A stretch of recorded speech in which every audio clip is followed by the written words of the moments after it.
Hey everybody, welcome back to another film discussion. I am John Ward, and next to me is... Me. Is it like M.E. I don't know. I'm Donald Woods. So. Oh, that's who you are. Okay. So you're DW. Represent. There you go. And we are here on kind of a special video. And I'll have to say, May the 17th be with you. So happy May the 17th with you. So there you go. I mean, so we're a little late. We're a little late for the May the 4th. Yeah, May the 4th be with you, I guess is an ongoing thing now. I tend to ignore it.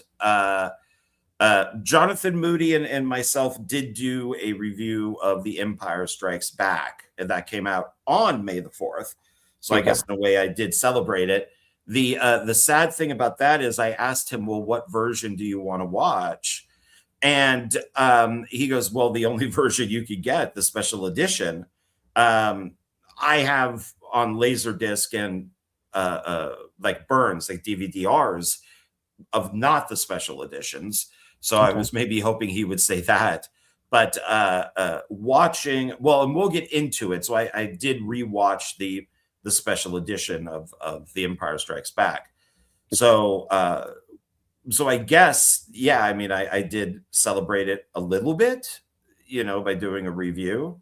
But that's about it.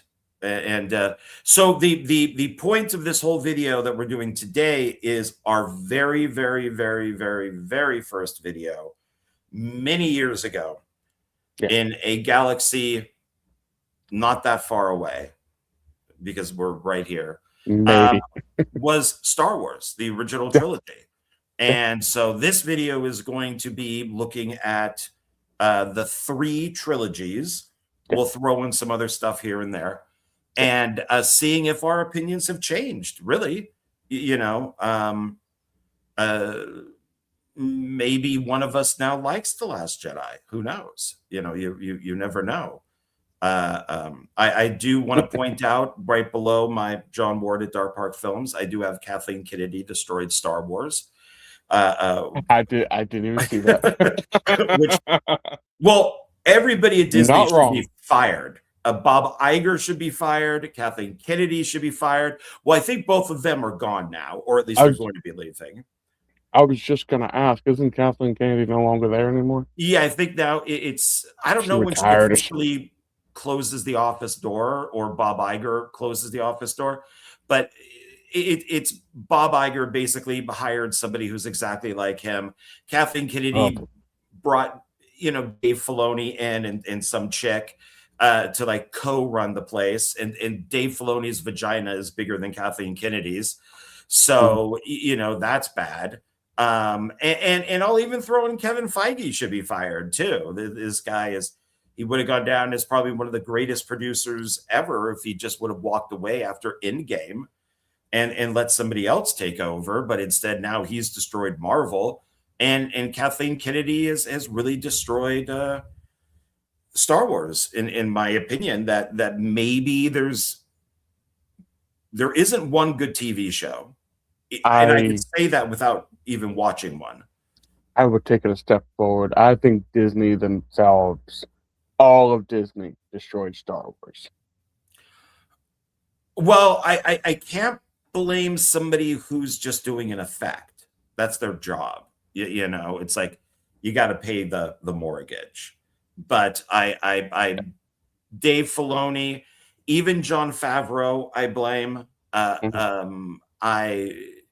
It's the firing, Gina Carano, but yet they don't fire Pedro Pascal when he's doing the exact same thing, except his politics line up with Disney's while hers don't. I tend to be on her side. Mhm. I think Pedro Pascal is kind of a creep, but Yeah. their sequel trilogies are horrible. I think maybe Rogue One might be the only good movie that they've done. Yeah, I think that's, yeah. I'll even go as far as saying with Paramount, they got to get rid of Alex Kurtzman because he destroyed Star Trek, the TV series, which kind of ties in with J.J. Abrams, who destroyed Star Trek movies and Star Wars.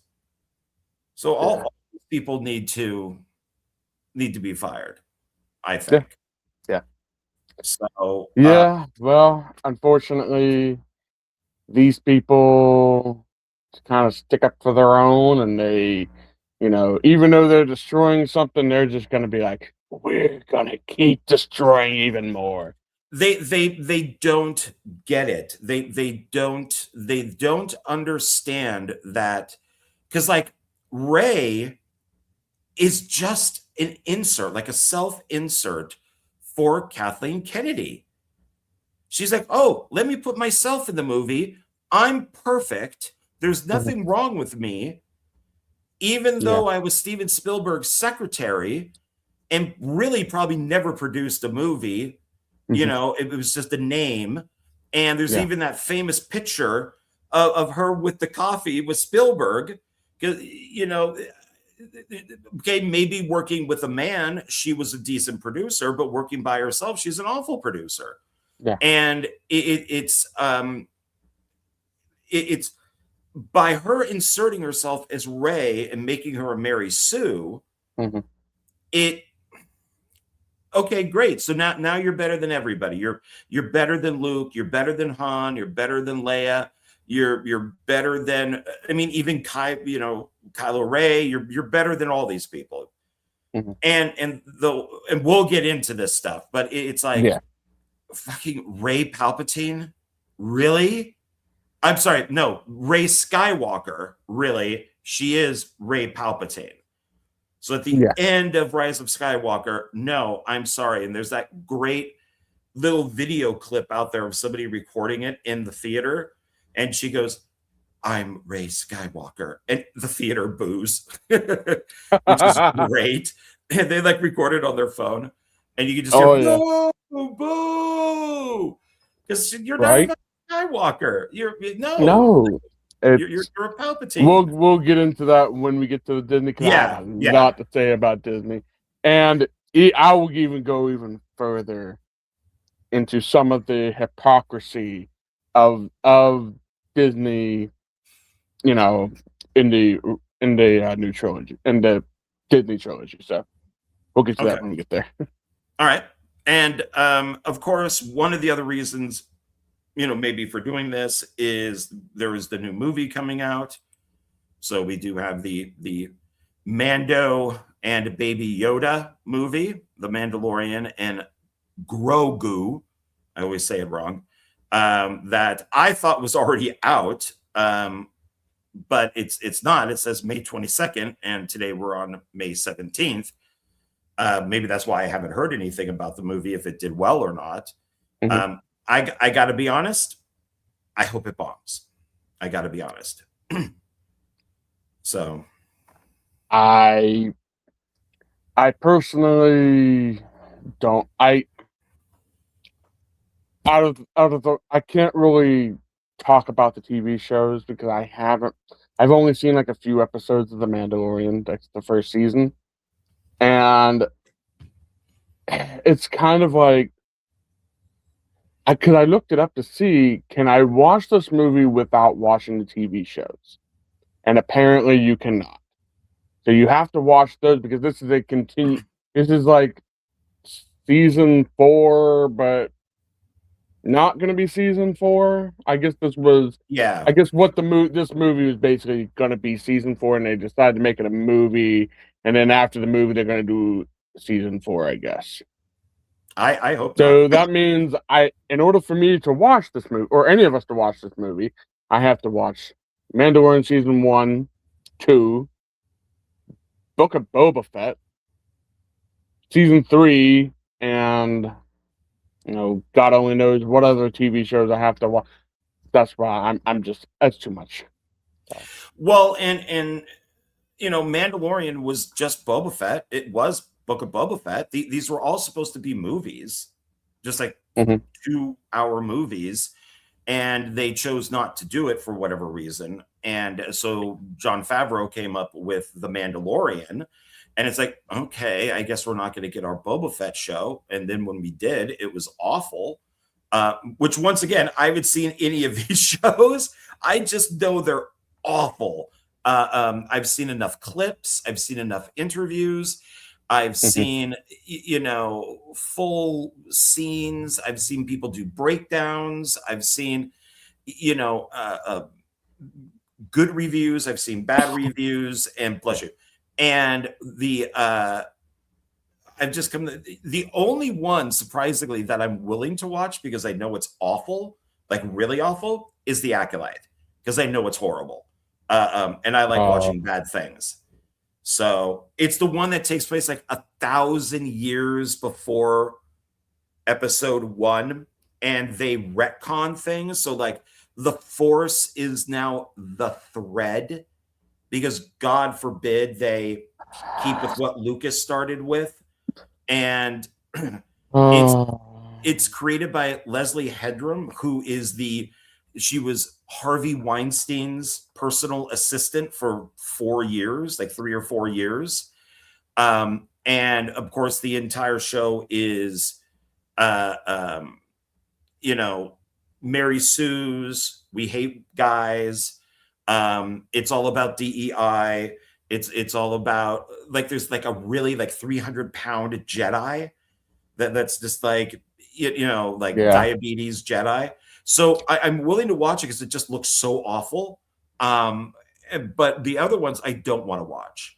But I guess for Mando and Baby Yoda that it's yeah, season 1 of Mandalorian was okay. It was all right. My favorite thing in it is Werner Herzog, the German director who I love, who also acts in things too. He's the client, is his name in it. He's the one that sends Mando to get Baby Yoda, Mhm. and he's great. He was the villain in Jack Reacher, the Tom Cruise film, and so just he's German. He's got that accent that it's just the guy is great. He's perfect for that type of thing.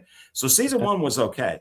Season 2, I made it about halfway through, and I just went eh. And then I did watch the clips of de-aged, Luke Skywalker taking Baby Yoda, That's and the then only thing I've seen. yeah, and I did not think Season it 2. looked very good, especially compared to stuff today.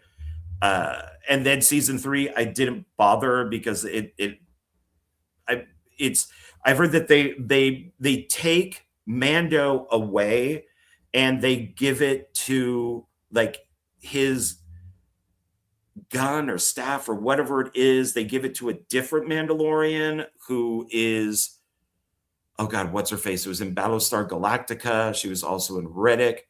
Uh, Yeah. um, I'm blanking on her name, but she now takes over for him. So once again, it's replacing the male character with a female character, and with Jack Black and Lizzo, and no, I don't want to watch any of this stuff. It's just like I don't want to. I'm hoping that Mando is it. I'm hoping that the movie is it. I Side tangent, if I may, why do they have to put Jack Black and everything? I'm so I sick and tired of seeing this guy. I want him to go away for a while. Okay, I have nothing against him. It's just he's in everything. Why? Why? I think. I don't know. Oh, Katie Sackhoff. Okay, so that's what I'm thinking of. Katie Sackhoff is the other Mandalorian that takes over for him. I just wanted to get her Okay. name right. I don't know. Maybe he's friends with people. I like Jack Black in 3 things. I did like him in I Still Know What You Did Last Summer, before he was even Jack Black. Yeah. I liked him in School of Rock. Yes. And I liked Minecraft, the movie. I actually enjoyed it. I own it. And I thought that he fit that. Okay. But for this, they seem to get a really fat guy and a really fat woman. And because we have to have representation, you know, they run this planet, and it's like, why? Like, I know Christopher Lloyd is in there, but Christopher Lloyd is like an icon. He's like classic. So it's like, I mean, yeah, I would love to have Doc Brown in my movie. So I think he's fine because, you know, so when you do these kind of celebrity or stunt casting, get people that everybody likes. You know, I don't think too many people like Jack Black. But of course, as I'm sure both of them align with Kathleen Kennedy's politics.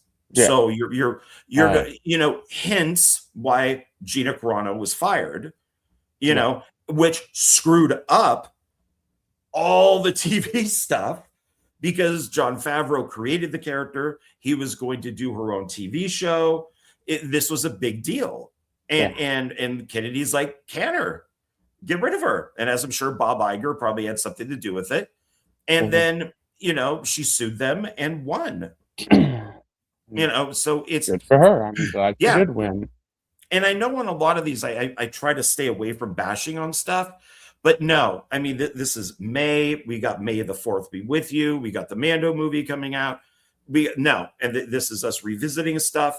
So my feelings on things have really changed since we did that original video, which the original video was the original trilogy. Then our second video were the prequels, and then our third video was the Disney sequels. And then I think we did a fourth video, which were we did 4 videos in total. The only reason I mentioned about maybe redoing, I kind of like making a combined thing, because in those early videos my audio was very crappy. At one time it was like really good, and then other times it was just like it sounded like what the heck? I was like, oh, that's horrible. Yeah, it was not good. But you know, we were all in here. I brought up the first episode. So film discussion, episode 1, the original Star Wars trilogy, part 1 of 3 trilogies. So this was 4 years ago. Yeah. Is when this happened.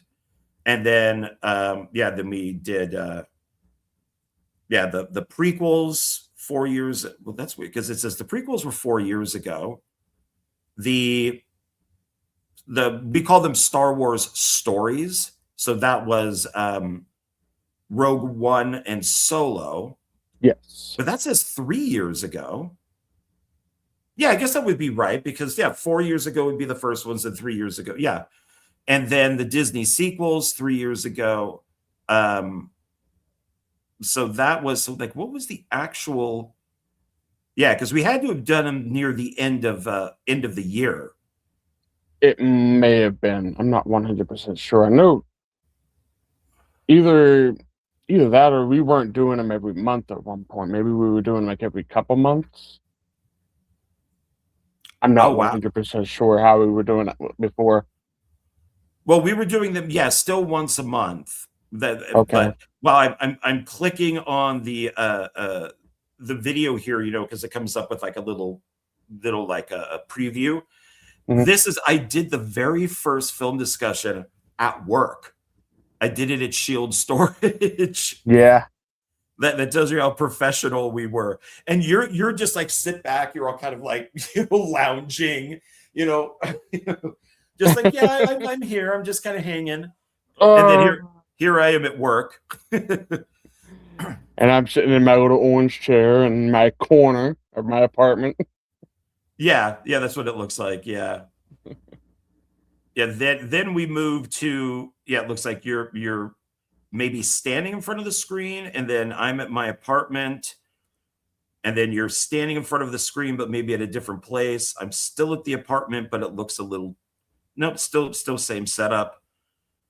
No, even episode 2 of film discussion, I'm at work.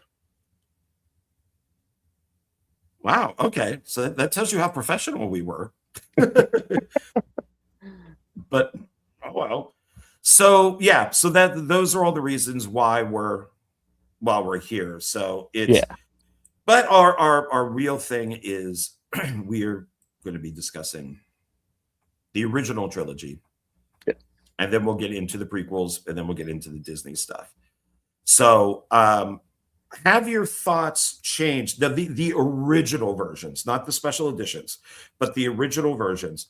Have your opinions changed I on any of can't these? really talk about the original, uh, how before the special editions, because I unfortunately watched them when Disney brought them out. I think, was this Disney? No, this was before. Okay, this was before Disney got a Well, hold do of you them. do you want to show the stuff that we have first? 2011. I have 2011. This is the 2011 edition. Of A New So Hope. Well, yes, what's the? I know both of us have things to show. So do we want to get into that yeah, we first? can do that. You want to You want share? to It's just like, start since you started? okay, well, you want to just show the trilogies as we talk about them, and then we move on to prequels, talk about, we'll show what we have for that, and then at the end of the video, we show everything else off. I don't know. Do you want to just do it now? We Maybe can do like it now. It doesn't matter to me. yeah, because my stuff won't really work that way. Okay, all right. Well, I'll go ahead and just show off.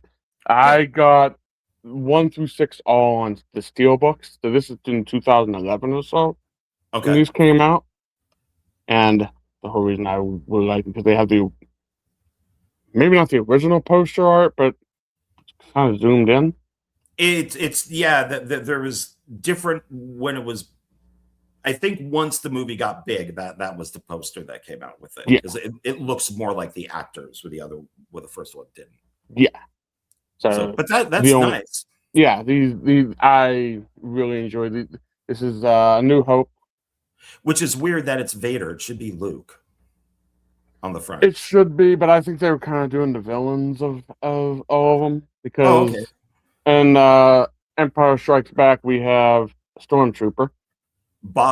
Yes, because Empire Strikes Back was Bob Stormtrooper's story, so that's why he's on the cover. And then there's another original Okay, poster. yeah, that's also a good one. Those drawings have always been great. And then Return of the Jedi, we have the Emperor. See, I would think Luke, Vader, Emperor. Yeah, that would Yeah, make more sense. But unfortunately, they didn't do it. Okay, they didn't do all villains, so I'm thinking about it now. So, and then there's the yeah. poster art. That's like the whole reason I like these.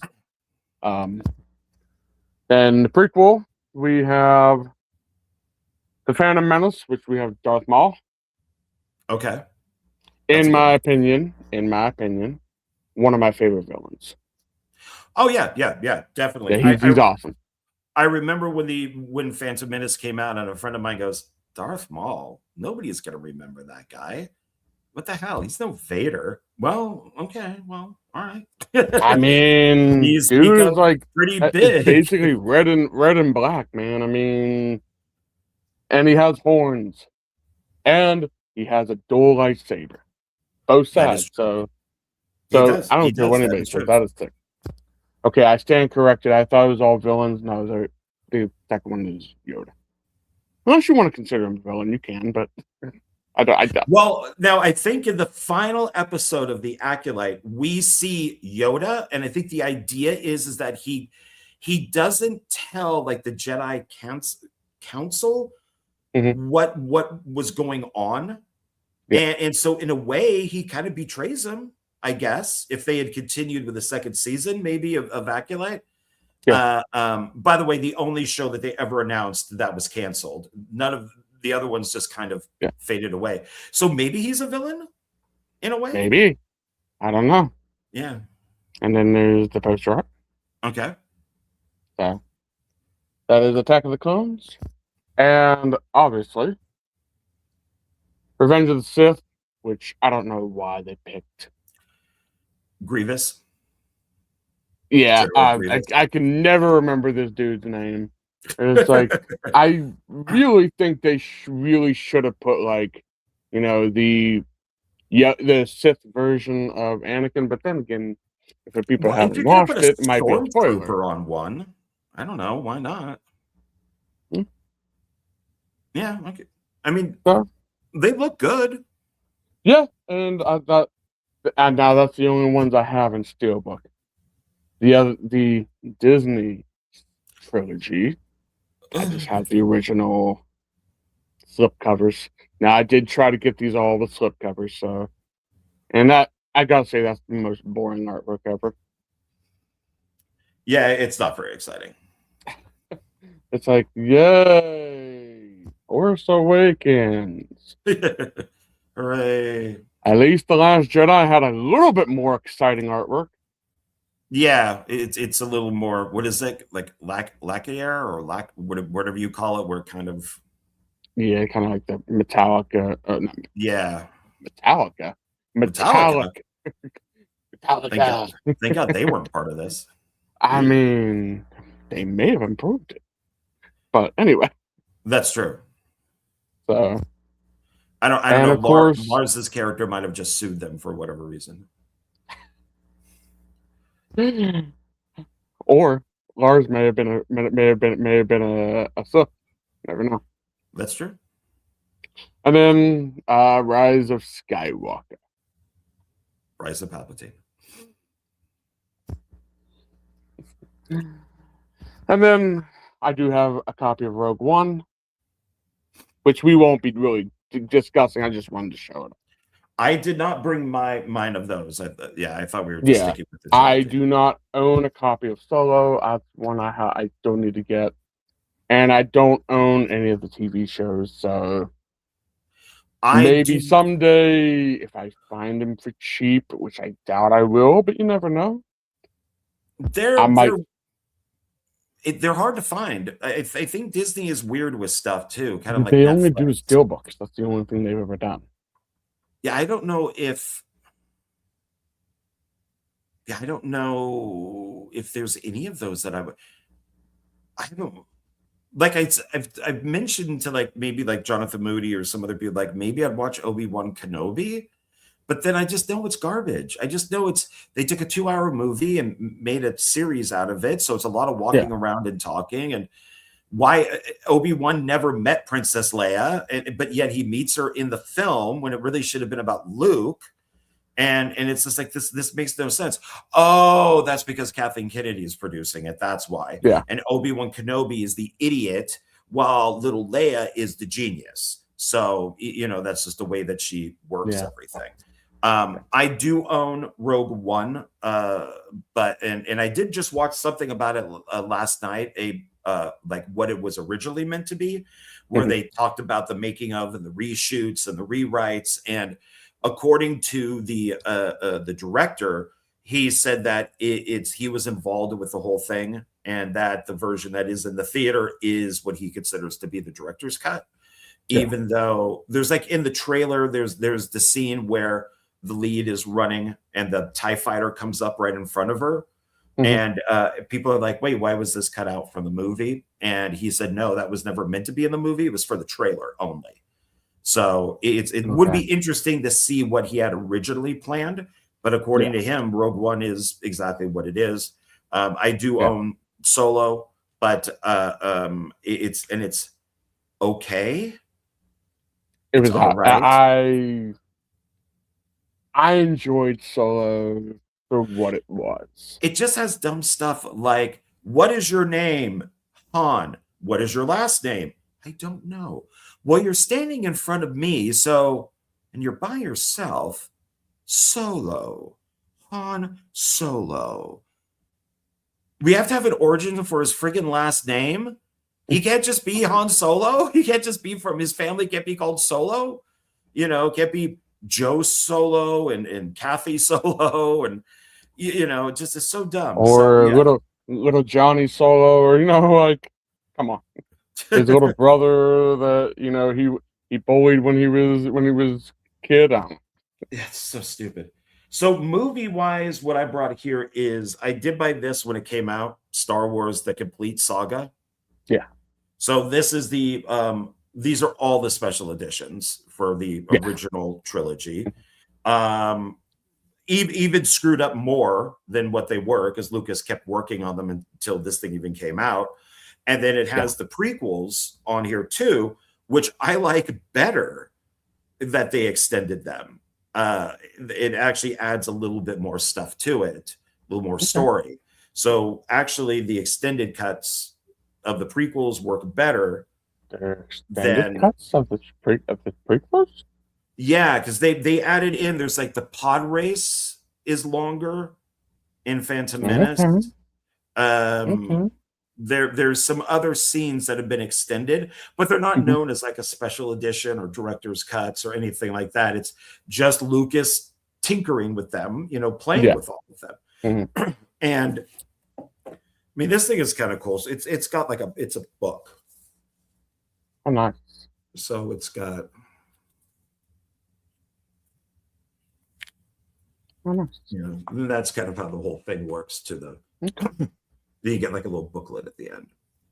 There you go. So, yeah, I mean, if it's the only way of owning them, there is for the prequels. No, not the prequels.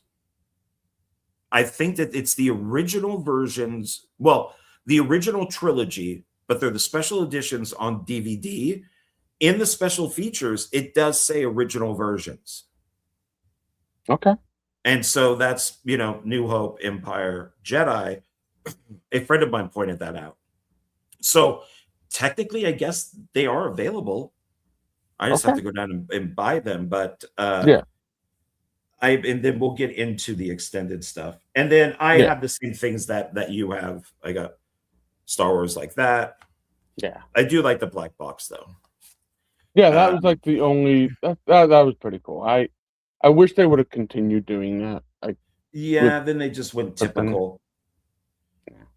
Yeah, and this, it's funny because this made like $2 billion when it came out, and then this, then Last Jedi, same thing as made over $1 billion. But then Rise of Palpatine. Why couldn't that have been the Force Awakens cover subcover art? That is better. That is so boring. So if you go look at the poster of this for China, Finn is way down here and he's tiny because people in China don't like black people. They don't like women. Yeah, they don't like women either, which is why certain things bomb. Like Terminator Dark Fate bomb because it's primarily, like a chick flick. But yeah, they took Finn, and in China, Disney caters to them. Hollywood caters to China. Yeah. So if you watch things, it will be a Chinese character will be in it, because they want to be able to sell it to China. But yet they put up with taking an actor who's a major part of the film and shrinking him down and putting him down here because they don't like black people. So, and then for like Rise of Skywalker, this should have made just as much money, I think, as the first one, at least more than Last Jedi, because it's the last one. And it didn't. Yeah. It made the least amount of money. So, I mean, that tells you something, that people just weren't happy with this stuff. So, yeah, I mean, do you have anything else? I have a few games here, and I have a Funko Pop that I think you might get a kick out of. Okay, go for it. Okay, so the oldest game I own is for the Nintendo Entertainment System. That is Star Wars. Oh, okay. Oh, wow. I haven't played it, so I don't know if it works, because a buddy of mine he gave this to me. He's like, "Hey, I know you like this stuff. I don't know if it works or not." He was cleaning out this guy's attic, and the guy was like, "Just go ahead and throw it away." He didn't know what it was. And he was like, He's like, "Oh, I'm gonna give this to my buddy." So my buddy Okay. won't don't ever watch these things. But Larry, if you ever watch this, thank you again. And then I have the two newest games. I have Star Wars Jedi Fallen Order for the PS5. Okay. For those that may not know what it is, it's kind of like Dark Souls light. I know nothing about it. John will not know what that is, but it's basically No. Dark Souls is a video game that's basically supposed to be like the hardest game, one of the hardest games ever. I don't particularly care for those kinds of games, but this Okay. one kind of does the mechanics of that. Okay. And the newest one that I or at least somewhat new, I think this just came out a couple years ago, and this one had a lot of controversy, which is Star Wars Outlaws. Oh, that's the one where they took the hot chick model and made her ugly for the game because Yeah. God forbid that you have a hot white chick in a game. We have to That's her right there. uglify her or uglifier, yeah, uglifier. And they showed pictures of the model slash actress, and then the picture of the character in the game, and she's butt ugly. It looks like she got hit by a truck. Right. What is wrong with you people? I mean, I've heard the game is pretty good, but when it first came out, like even the controversy behind it, and it was like, oh yeah, ooh, it was like people were saying it was woke, but I guess I don't know. I guess that part of the game was like making the ugly chick. I don't know. And then the one Funko Pop I have, which for those of you that have watched the original trilogy before George Lucas altered it, you will know who this is. Oh yeah, that's a cool one.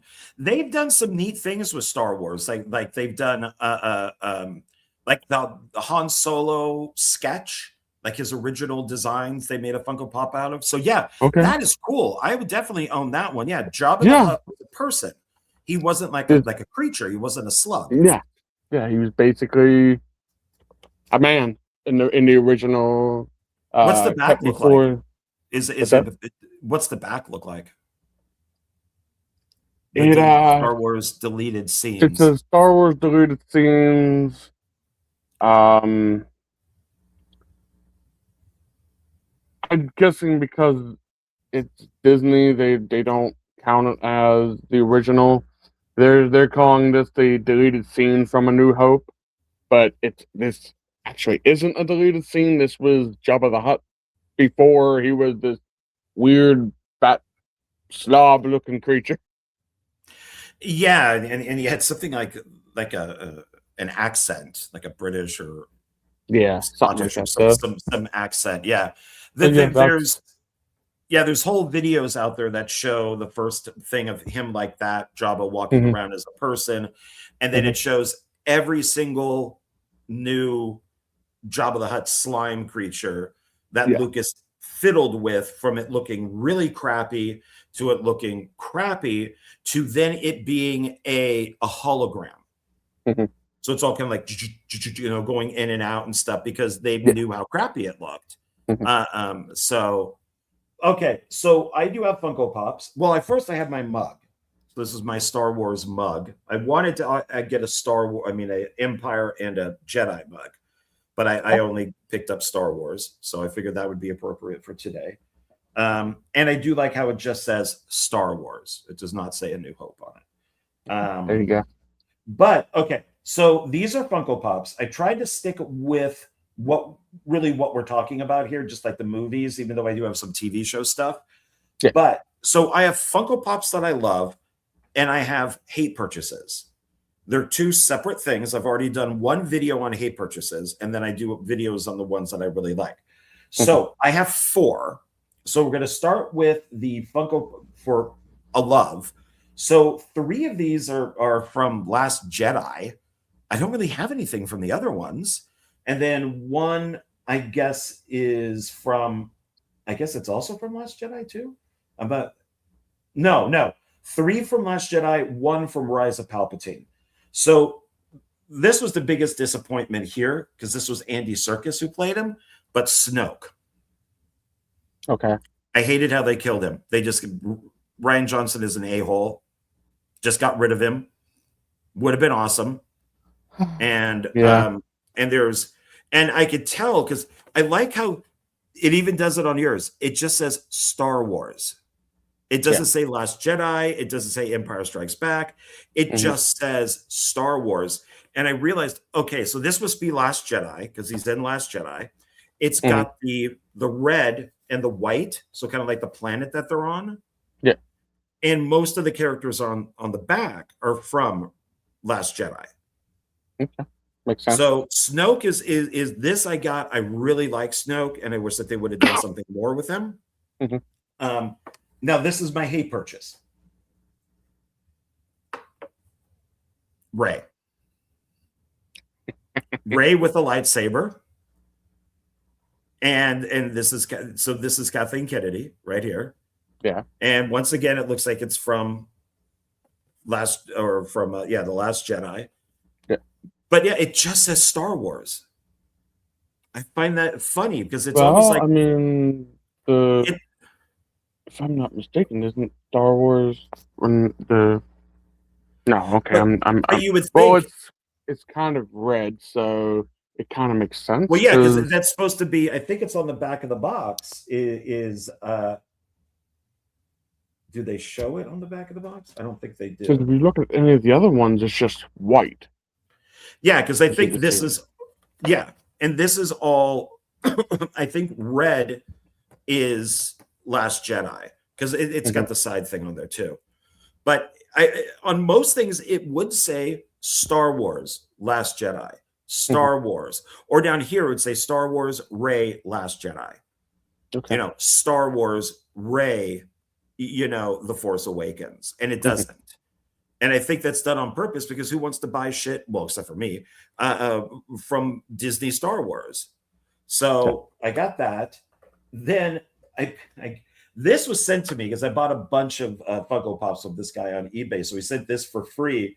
And it's the Porg. The only thing good about The Last Jedi. And the little creature that runs around. Yeah. I don't care. Those things were adorable. I don't care. Yeah. So those were okay. And once again, yeah, I think, because it's got the red and the white. So this is Jedi. So I really like this one. I thought it was funny that he sent it. This is a hate purchase. On my hate purchases, I will normally leave price tags on because I will not buy anything that is over $11.99. Okay. And so this one was $7.99. And it is Dark Side Rey. So this would be from Rise of Palpatine. Yeah. And of course, they had to rip off Empire Strikes Back with, Luke fighting Vader, and then the head exploding and it's Luke, on Planet Yoda. But it's so there she is all in black with the red lightsaber. And so I think this is Rise because it's got like the black and stuff on it. So this is not, so there's still more I want to get. Like I picked up Finn and Rose. Those are hate purchases because originally I defended, a lot of us defended the actors who are like, the guy who plays Finn is like, well, you hire a black actor. I'm the stormtrooper. I'm looks like I'm force sensitive. And then you just push me into the back. So all of the, so by the time Rise of Palpatine happens, he's just yelling Rey every 5 minutes.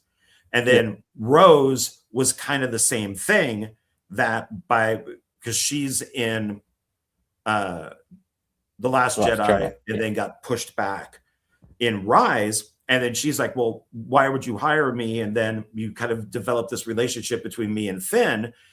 And then you just kind of shove me in the back. So I think a lot of us were like, well, yeah, that's kind of messed up.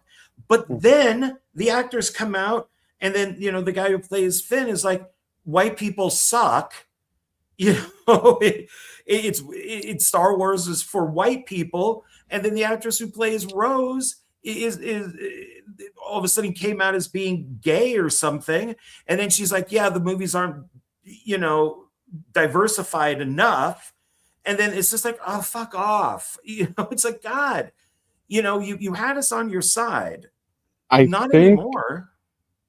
I think your other co-host for your other show, Sunday movie, Sunday. What do you got? What do you and the show you and OGP do? Yeah, Sunday Movie Marathon. Sundays at 7 p.m. Sunday movie. Sunday Movie Marathon. Sunday Movie Mayhem. There we go. So I was gonna say Sunday night mayhem, something like. Well, anyway, OGP always says the actors, as soon as they open their mouth, they always make us mad. Yeah. Paraphrasing him, of course. I don't remember how he actually said it, but well, he's like, I don't want to know anything about you, because the more I know about you, the more I dislike you. Yeah. And I was a huge Andy Serkis fan, and now because of Animal Farm coming out, I'm not. So it's they ruined the book for Animal Farm, and you know, and instead about communism, it's about capitalism. And Seth Rogen, of course, has to play the gross pig who burps and farts and shit, and it's they've you know, they've ruined it. I don't know if I'll ever watch it, even though I do like him. But yeah, so that I recommend people just read the book. Yeah, it's only 90 pages. It's pretty short. All right, so here we are. Now we're back at these. So so we'll get into the first one then. So let's talk about Star Wars: A New Hope. Now, I've tried to be consistent with the posters and stuff. This actually took me a long time to do last night, and because I'm so freaking anal with posters and things that I want them, like if you notice the background or wallpaper there, I wanted to make sure that all the movies were in there. So I had to make sure that the originals were there, the prequels were there, and the Disneys were there. So it's like but of course I wanted to put, you know, Empire being the best. You know, I had to put Vader and Luke in there. You know, I found something with them on the side. So I do get pretty anal with this type of stuff. So bless you. All right, so A New Hope, not bringing up the special editions yet, just as a movie itself. What did have your opinions changed or anything like that? I have not seen I've only seen the special editions. I only know like about Jabba the Hutt being, you know, was not the snake slime creature, but it was actually, you know, just a regular dude. I knew about that, and I knew that, you know, Lucas continued to, you know, tweak it and tamper with it, you know, after it was originally released. So there was a lot of stuff that, you know, when I've seen it, like I said, I have my set is from 2011, so he's already tweaked it, and from what I understand, he's tweaked it even more afterwards. Oh, there are whole videos about how much he's tweaked it. I think because next year, 2027, because it was 1977 that it was released.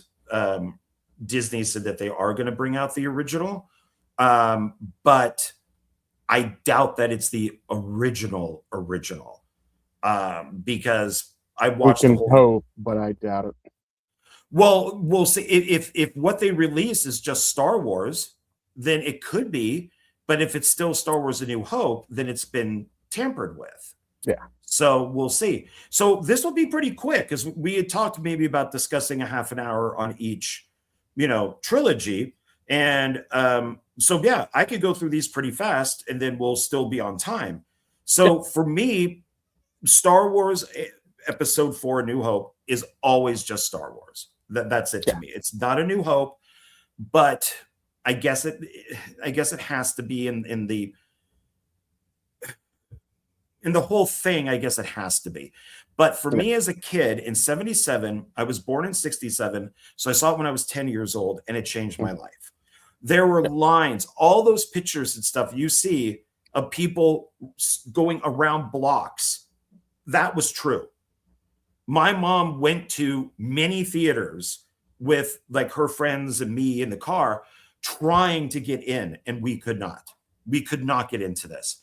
But once everybody had seen it, I was able, then my mom would just, she did this a lot with movies. She would just be like, oh, you like Star Wars? Okay, I'm going to go drop you off at the movie theater, spend the day there, and I'll pick you up at like 6. And so I would see Star Wars like 3 times in a day. And that's back when it didn't really matter. Like you could sit through movies or hop into another movie and they didn't really care.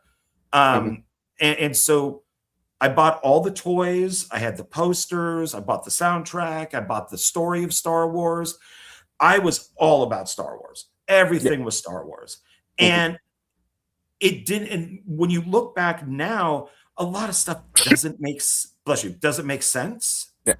You know, there's like people do complain about like the prequels and stuff, but it's like, I don't know. I mean, the original trilogy was not really well written. You know, it's pretty weird. I mean, Carrie Fisher, who's was a script doctor, has even pointed that out. But for me, it was a very big deal for Star Wars. I mean, it was huge to me. You know, it's something where you could identify, you know, with almost everybody in there. I mean, I obviously couldn't identify with Princess Leia, but Luke was closer to my age, and so I thought Luke was the bomb. But then you had Han Solo, who was the bad guy, and I'm like, oh my God, this is great. It didn't matter that you could see kind of these outlines around the ships and stuff. It was fine. It was groundbreaking. And I already, as a kid, because I was, like I said, 10, I was already watching on TV, you know, stuff like Flash Gordon, Buck Rogers, you know, all the stuff that Lucas took, you know, to write Star Wars. And put that on mute. And so it meant a lot to me. And so yeah, the original Star Wars, I think, is something that really changed my life. It was Star Wars, Close Encounters, and Jaws. So were the big movies. Empire Strikes Back, I snuck out of school to go see. I was it was gym, and I asked the teacher, can I go see Empire Strikes Back? I don't remember where I saw Star Wars, the original, but I know Empire played at the cinema, which I eventually worked at. Lucas owned it, Coppola owned it. Big red brick building, had the best sound, the best pictures, because it was, you know, best projectors, because it was them. And my teacher said, no, you can't leave. I did. And I walked from school all the way down to the movie theater to see Empire Strikes Back. I think I ended up walking back to school because school was still on. And my mom was there, and they freaked the fuck out. I was screamed at. I think I was like sent to my room. I was restricted. But to me, it was like the greatest thing in the world. It was, you know, Empire was awesome. And there you go. Yeah, and it was, you know, and of course I didn't understand the thing with Lando. You know, Billy D. Williams was like, you know, Denzel Washington is today. Billy D. Williams was back in the day, that he was like a huge heartthrob. I didn't know that. I didn't get the whole thing that people complained that there were no black people in Star Wars. So Lucas put Lando in there, you know, got a black actor. I love the Muppets. So Yoda was great. Boba Fett was amazing to me. It was my favorite character. And Vader was just a badass, man. He just kept killing everybody. You know, and he gave people warnings. I mean, when I rewatched it, he was warning people all the time not to fail him, and they did every single time. So this thing was great. I mean, I absolutely loved Empire Strikes Back, and I would probably still say it's it's the best one out of the whole thing. And you could see the black lines around stuff. So like the battle on Hoth, because you normally want to do those type of effects with like in space because it's black. You don't see the outlines. But because Hoth is snow and it's white, you could see the outlines around the snow speeders or the AT-ATs and stuff like that. But that it didn't bother me. It didn't bother anybody. It was just great. And then, of course, the twist ending, you know, where we all didn't know if Vader was Luke's father, you know, because he said he'll join us or die. We had no idea that was like a question. Like we talked about it a lot. And, you know, then the book between Star Wars and Empire, you know, Splinter of the Mind's Eye, where we, you know, by Alan Dean Foster, where we thought that was going to be part 2. And it wasn't. I would still love to see them make that. I think that would be awesome. Because that book was done, if Star Wars bombed, Lucas was going to do that as a sequel. So only Luke and Leia are in it, Vader's in it, and it all takes place on one planet in like ruins. And so it was very low budget. So, but they released the book and the film was a hit. And then for Jedi, this was one that I did get permission to go see from my mother. So once again at the cinema, and we waited. I think I got there like 6 or 7 in the morning, and there was already a huge line. And I was towards the front, and a newspaper reporter came for like, I think maybe it was the San Francisco Chronicle, and I'm in the photo, which is great because you could see me sitting there with other people, and they interviewed us and they talked to us about, you know, Star Wars and why we're here and everything. And I really enjoyed Return at the time, but thought it was the worst one because of the Ewoks. You know, it's like, you know, love the stuff with Vader and you know, with Luke and the whole father-son scene and you know, liked Yoda. And I do find it funny that Ben Kenobi, and people have pointed this out these days, why does a ghost need to sit on a log? You know, that's kind of weird. He's a ghost. Wouldn't he just fall through the log? I would think so. Yeah, because if he could probably walk through a door or whatever, you'd probably fall through. Yeah, you'd probably just fall to the ground. But Jedi was still huge. I remember the whole Revenge of the Jedi thing, and the cinema did have up those posters, and then they took them down. And then for a while they just had up the Return of the Jedi with the lightsaber that's just going up, which I think is a great poster. And I was able, because of where I lived in Marin County, everybody knew somebody from Lucasfilm. You either worked at Lucasfilm or you knew somebody from Lucasfilm. You could see, you know, I got to know when I worked at the video store, people like Ben Burt, who won the Academy Award for Best Sound. He was the guy who created Pew Pew Pew Pew. That was him. Dennis Mirren, who was a big effects guy, he would come into the video store that I worked at. Lucas would come in. So Lucas was a big thing. And I mean, I lived right next door to Lucas. I could see him walking around on his deck. So these were a very big deal, especially if you lived in the Bay Area. I've come to like Jedi. I can kind of get past the Ewok stuff now. The original designs, where they look a little more like cannibals, I think would be better. Like the original design for Jabba looked better too. He looked more Asian. He looked a little more kind of samurai warrior-ish type of thing. But so yeah, so Jedi I've come to like a lot more, especially with seeing all the new stuff. And so it's I still think the original trilogy is the best. The original versions are still better, even if they did have effects flaws, story flaws.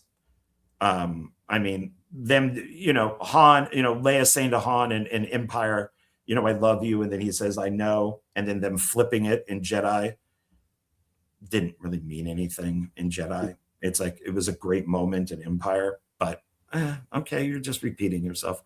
But it did start the whole trilogy thing of, you know, you start here and you got the Death Star and you end with going back to the Death Star. And now a lot of movies follow that. Scream follows it. You know, the very first movie is at Stu's house. And then by part 3, they're making a stab movie and they're Stu's house. So, you know, it kind of follows that whole thing, you know, that whole, you know, the new, the way to look at trilogies. So, anything more that you would like to say about this before we move on? I mean, I agree with everything you said. This is the, out of all 3 trilogies, this one is the best. I mean, yes, maybe he didn't have like a plan going through, I don't think, but at least the story kind of, you know, there was a beginning, a middle, and an end, even if it wasn't really planned out that way. So I do appreciate this trilogy for at least trying to make it work. Unlike the Disney sequels. Put that up there by mistake. Yeah. Well, we'll get into that. So, oh yeah, I should always know if I add something and we're doing the video, it's going to pop up on the screen, and I always forget about that. So, but we'll be talking about the prequels soon enough. So. Yeah. Okay, so. All right, these are the ones that you could talk about. These are the ones that you know. I'm going to start off with this by saying I am in the trailer for this. We went to go see, I think it was Star Wars, and which is funny that just says Star Wars, not A New Hope. And they were filming commercials for the special editions when they played in movie theaters. And my friend at the time, Mitch, you could see him in the trailer jumping up because they put the camera on like a cable and it swooped down. You know, this is way before drones, and the camera swooped down and went through the whole crowd because we're like a big line. And you could see him jump up, and I'm standing right below him, smiling, like looking up at the camera. So I was in the newspaper for Jedi. I'm in the trailer for, I guess it would be Star Wars or just the special editions. How I don't remember exactly if it was for one movie or all of them. But so once again, even though I was living in Pasadena, I had some sort of connection to Star Wars. So so what are your thoughts, since these are the ones that you know best? I mean, I enjoyed all 3 of them. I guess again, they're the best ones. You know, from the very beginning all the way to the last scene of. The only thing I will say is I wish they, in the new special editions they have, why do they have Chris? What's his name? The guy that plays. Who plays Anakin? Yeah, in the prequel trilogy. In the new one, they have him playing the Force Ghost of Vader. Why? Why? Right. And the original versions, it was, you know, the original actor that was playing Vader. Because it has to Lucas as Hayden Christensen. Yeah, I can never remember his name. Yeah, I kept wanting to say Christian Bale. Because Lucas has to make everything connect. And so I get that to a certain degree, but remember, he changed the Emperor too, you know. So we can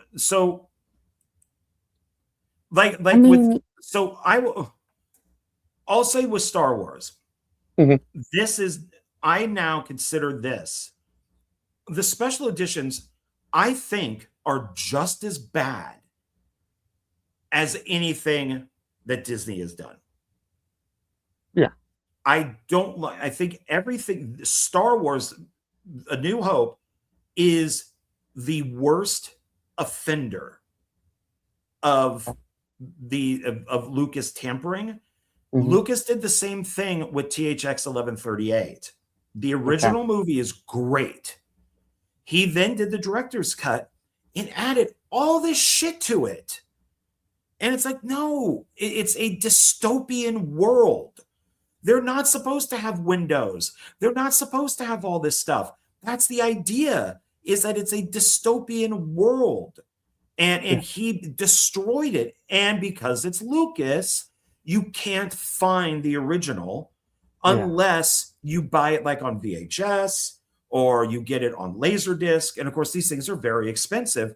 I happened to find it online through like a torrent. And so I did a burn of it. So at least I have the original, but you can only find that director's cut. And I hate that Lucas does this. And I guess if you're like a big fan and you have to have everything, and there are websites and videos and all this that will tell you all the differences, you would buy everything. So, you know, you probably have like 10 different versions of Star Wars or whatever it is. But this, and I hate that he does this, just release both. Like Spielberg doing E.T., and instead of the FBI guys having guns, they have walkie-talkies. All because he adopted a kid. And then he's like, oh, well, now that I'm a dad, you know, I can't have guns pointed at kids. So people complained so much that when the Blu-ray came out, he put both versions on. And I'll never watch that altered version. I'll only watch the original. So I don't know why, which is why I think with the original Star Wars films with that DVD I was mentioning, and it mentioned it in the special features, I think I may have, you know, that has the original. I may have to buy those. And they're not that expensive. I think like $20 each or something. But to me, out of all the special editions, Star Wars is the worst. Jabba looks awful. All the stuff like at Mos Eisley Spaceport looks awful. Greedo with Han, awful. I mean, it's and remember, everybody, Han shot first. He did, and if Greedo did not shoot first, Han shot first. He did. As a matter of fact, I don't even think in the original do they even show Greedo even shooting. No. He basically has the gun out. He has the gun out, like, but the Han just he doesn't even shoot him to, you know, up like this. He shoots him below the table. And Greedo pulls out the gun and he's like, no, we're going to Jabba. And then, you know, Solo, because he's not a good guy at the beginning. Lucas even cut out, and it's in deleted scenes, Han with a hooker. So there's a woman that he's with. And then I don't remember if it's when Luke and Ben come up or if it's when Greedo comes up, but there is a woman with Han, and he like has her arms around him, and she gets up and leaves. And then they sit down. So and I hate that anybody, of course, that has subtitles, because they speak in some weird alien language, is going to, he can alter that, which he has. And I don't like also the whole thing with the original Star Wars when they fight the Death Star is there's only like 5 ships. It's a suicide run. They have no idea if anybody's going to come back from this. But in the special edition, he adds like 20 ships.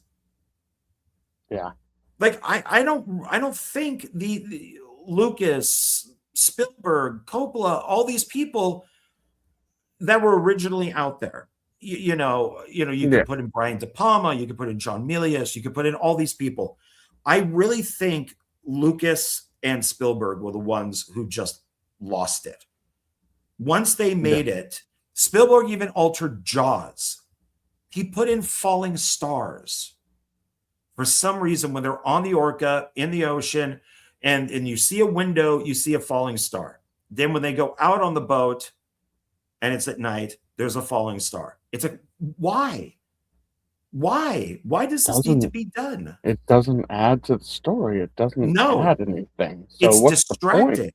Yeah, it doesn't make. And with Lucas saying, "Oh, well, the technology is now here," I can, now I can make the movies that I wanted to. Isn't that the whole reason why you made the original trilogy? Was because you didn't have the technology to do what you had to do. So you took the story and said, hey, okay, we are going to do this story because we have the technology to do this right now. And then we go back and do the prequel and we can do more. Right. Yeah. I mean, well, and there's so much missing footage from Star Wars. There's all this stuff with Dax is missing when Lucas put in a little bit of American Graffiti when Luke goes into town and they're all playing video games. And Dax is there and he's like, I'm going to Dax or Dak. I'm forgetting exactly what his name is. Well, Luke's friend who then goes off and is in the rebellion. But it's all that stuff is missing.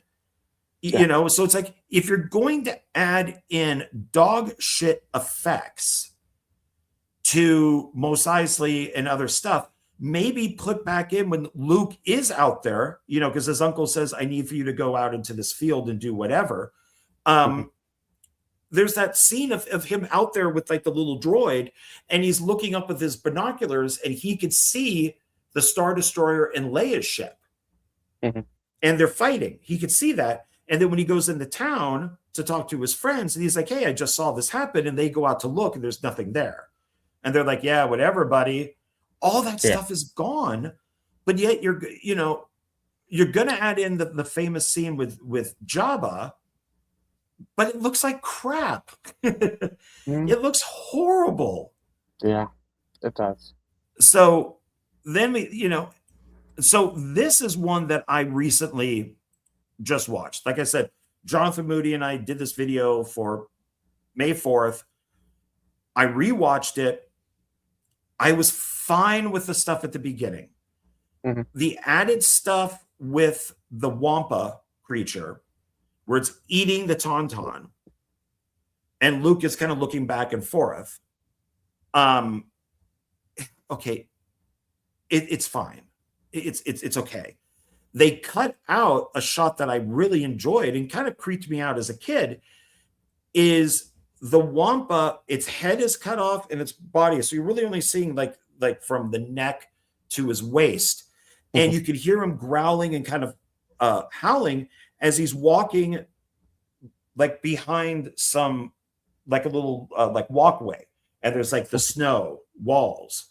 Yeah. And that's what Luke sees as he's walking. And it's because they didn't have the money. They didn't know how to do it. So it's just like a torso of it walking. That's missing.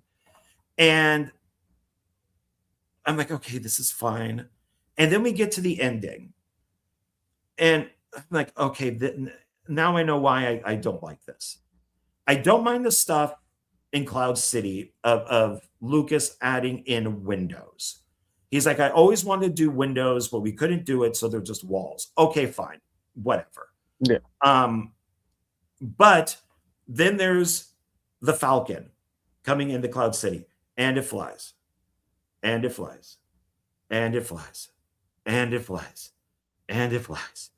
And it's like, how many shots do we need of it flying showing Cloud City? They do the same thing with Luke.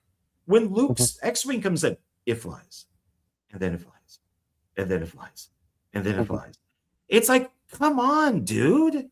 And when they find out that it's, that Vader's there, and Lando gets on his little microphone thing and he goes, everybody escape, the Empire's here. It cuts to people like moving stuff and them looking up, like they were listening to him.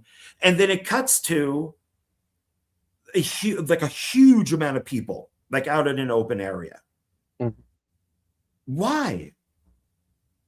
Because he uses it in Jedi, once the Death Star is blown up. And then I think he uses that same type of stuff in the prequels. Then you have Vader, and he changed the dialogue. So when he's walking, he's going to go back to his ship, of the big, like, Imperial Star Destroyer. Yeah. It was originally something like, prepare my shuttle. Now it's like, prepare my Imperial shuttle to go back to my ship. And then it cuts to him, to Vader and his men walking on like a ramp. Then it cuts to his Imperial ship flying to his ship. Then it cuts to his ship landing. Then it cuts to him exiting and him walking. Why? Why is all this extra stuff in there? I get it. He says, prepare my ship. And then have one shot of it flying to his ship and then cut to him on the ship. We don't need all this added stuff. And I'm like, okay, I don't like this. I could put up with the Wampa stuff. He doesn't add back in. There is a famous deleted scene where C-3PO, where they're running through Hoth, they're trying to escape, and Han and Leia run past a door, and there's a sticker, and it's a warning, like, do not enter. And C-3PO stops, goes back, pulls the sticker off the door. And when the snow troopers come in, they see the door, they open it, and the Wampas come out and grab the stormtroopers and pull them in. Okay. Lucas said the reason why that's cut is because it didn't look good. And if you look at the footage, you know, yeah, it doesn't look great. But there's a lot of stuff that they could have done, and they just didn't. I mean, the fight between Luke and Vader is still great. The AT-AT scene is great. Yeah. Of course, they have to change the Emperor.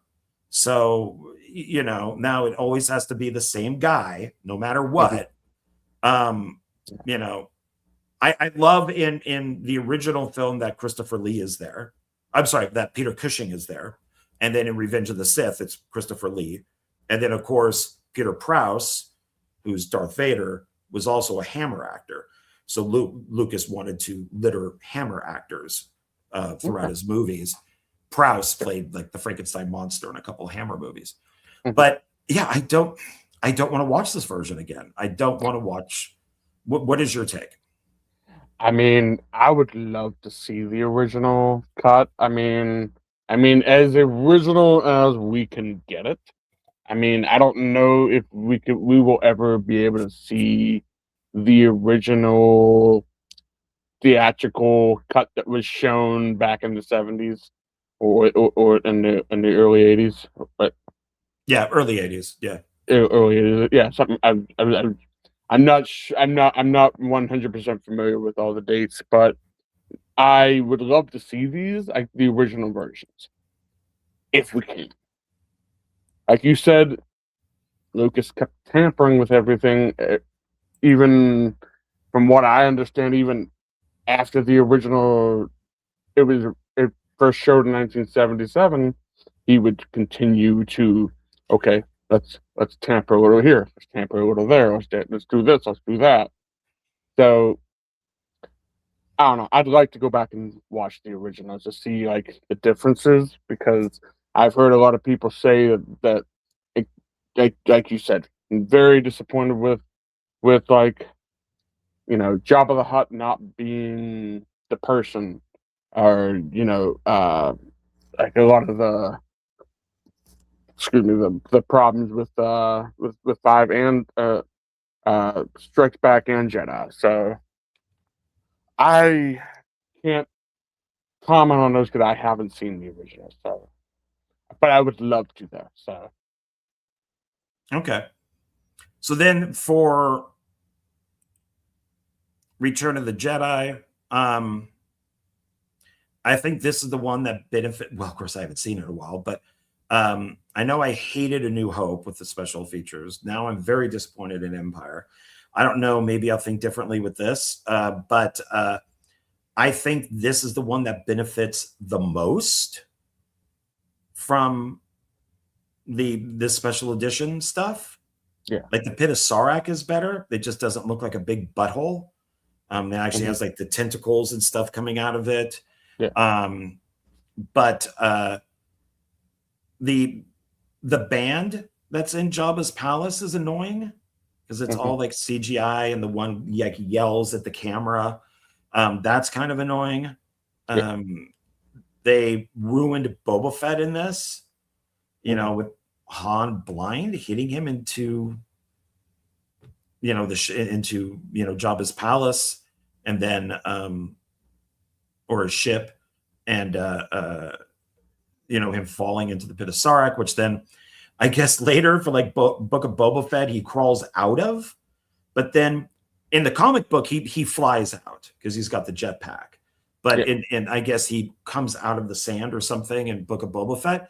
And the actors even pointed this out, and many people have too, is why is Boba Fett fat? The actor even said, they're like, I don't know why they let me do this character being fat.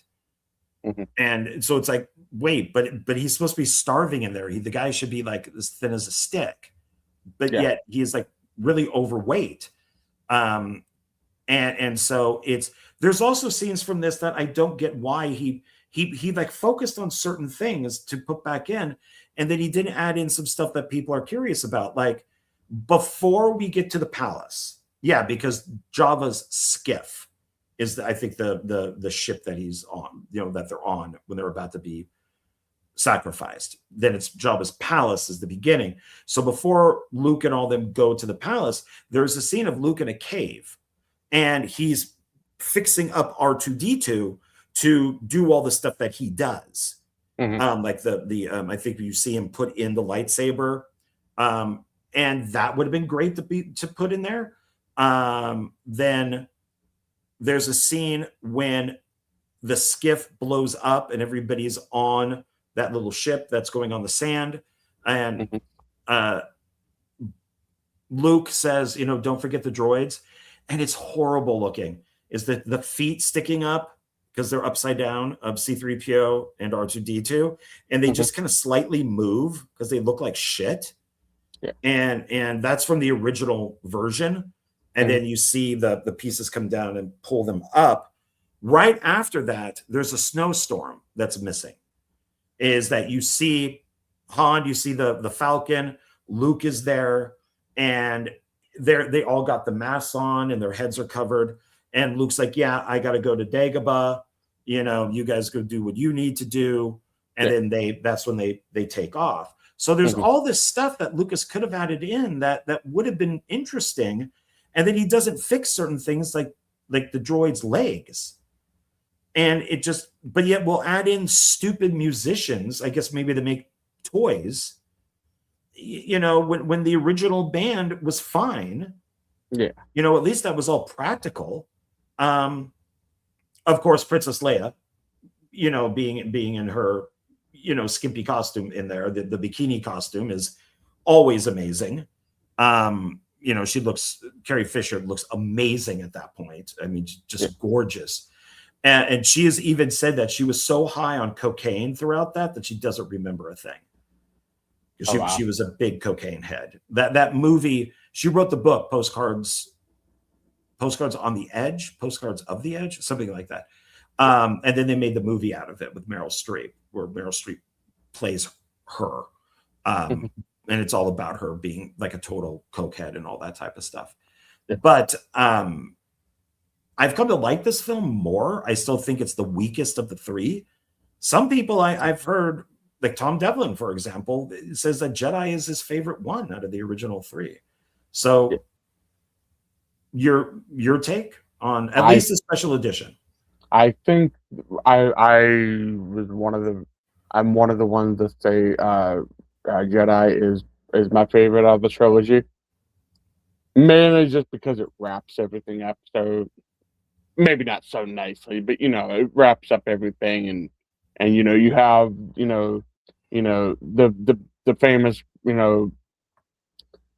fight between Vader and Luke, and then Luke, the Emperor basically trying to kill Luke, and Vader basically kicks him off and throws him down the shaft, which he somehow survives. Somehow Palpatine survived. We won't give you a reason. Right?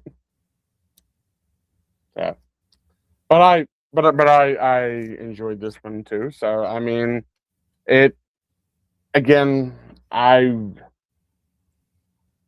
wish I could see the original so I could see what they changed and what he messed with in the special editions. But from what I remember, I really enjoyed like all three of them. But then again, I'm afraid if I somehow am able to watch the originals, I might be joining your ship, John. I might be getting peed off, be like, why did they mess that up? That's so much better. Why, Lucas? Why? Yeah, yeah. I mean, I don't know. From what I understand, I've heard a lot of people say during the Ewok dance at the very end, they did the wacky zoom ins of the special editions. Oh, zoom ins. Oh, that I don't know. I don't know if they did it for every special edition. I guess some people didn't like it, and I guess they took it out because I don't remember seeing it. But I guess at one point they're like this little ooh.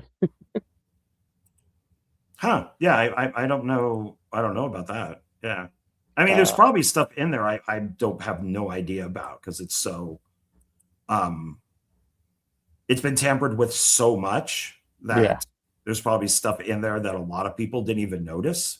yeah, it's probably. But yeah, so it's yeah. I now looking at these, I think Lucas is just as bad as Kathleen Kennedy with this. The original Lucas is gone.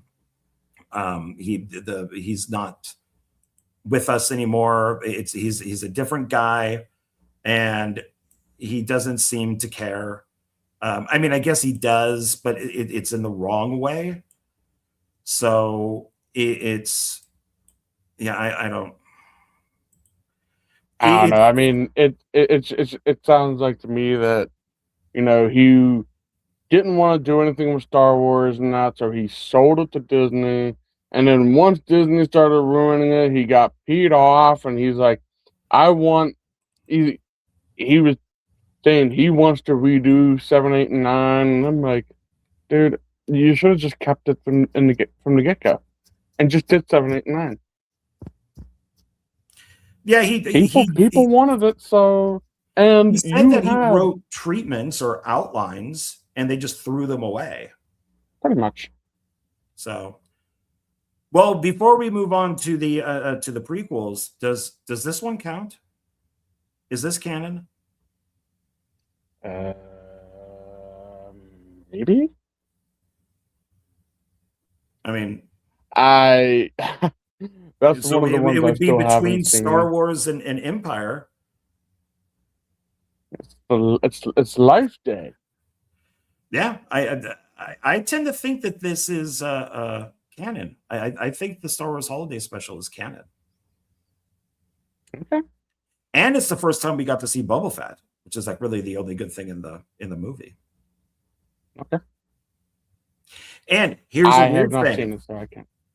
I have a connection to this too. So Jefferson Starship performs the song in this. Mhm. Grace Slick is one of the singers of Jefferson Starship. So I think she might sing the song. My mother, who's was a hairstylist, was her off-road, like off-tour hairstylist. Oh wow. So, Okay. and I went to school with her daughter, China. So, so I even have a connection to Star Wars Holiday Special. Ain't that special There you go. for the holiday special? It's special. So there you go. All right. So now, I don't know, a little bit of dangerous water here, maybe for some people, maybe not. The prequels. I mean, I've heard a lot of people say that when the ones that hated the prequels, when Disney did their trilogy, they're like, you know what? The prequels aren't that bad. I think I mentioned this in one of our very early videos where you can only compare something to what came before it. So Yeah. the original trilogy, you had nothing to compare it to. You could compare the films, like, is Jedi as good as Empire? Is Empire as good as Star Wars? You could do it that way. You could also look at, since Lucas took things from like Flash Gordon, Buck Rogers, the Magnificent Seven, the Seven Samurai, Yeah. did he do a good job with taking those things and making a movie about them, you know? Sure. So we only had the original trilogy. There was nothing to compare it to. But then when the prequels came out, everybody said these are garbage compared to the original movies. But now that Disney has brought out their 3 films, these are friggin' genius, you know, compared to what Disney has done. And those, you know, longer versions, which I think you should have on your discs, I I may think have. I'm not are sure. better than the theatrical versions, you know. And I even have some. I have some bootlegs of these where any footage that was deleted, you know, that's on the disc, Mhm. somebody put back into the movie. Okay. So they're even longer. But if I had to, for the regular person who just owns like the box set or individually, like you have, Mhm. the those expanded ones are a little bit better. Okay. So what did you, so if we're gonna take a look at each one here. So we'll say,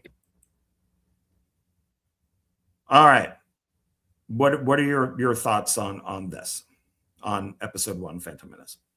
Well, I remember it being such a big deal when they first announced it.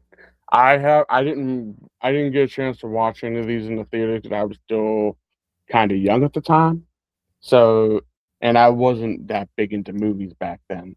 So when this first came out, I would hear everyone talk about, "Oh man, the new Star Wars Episode One's coming out."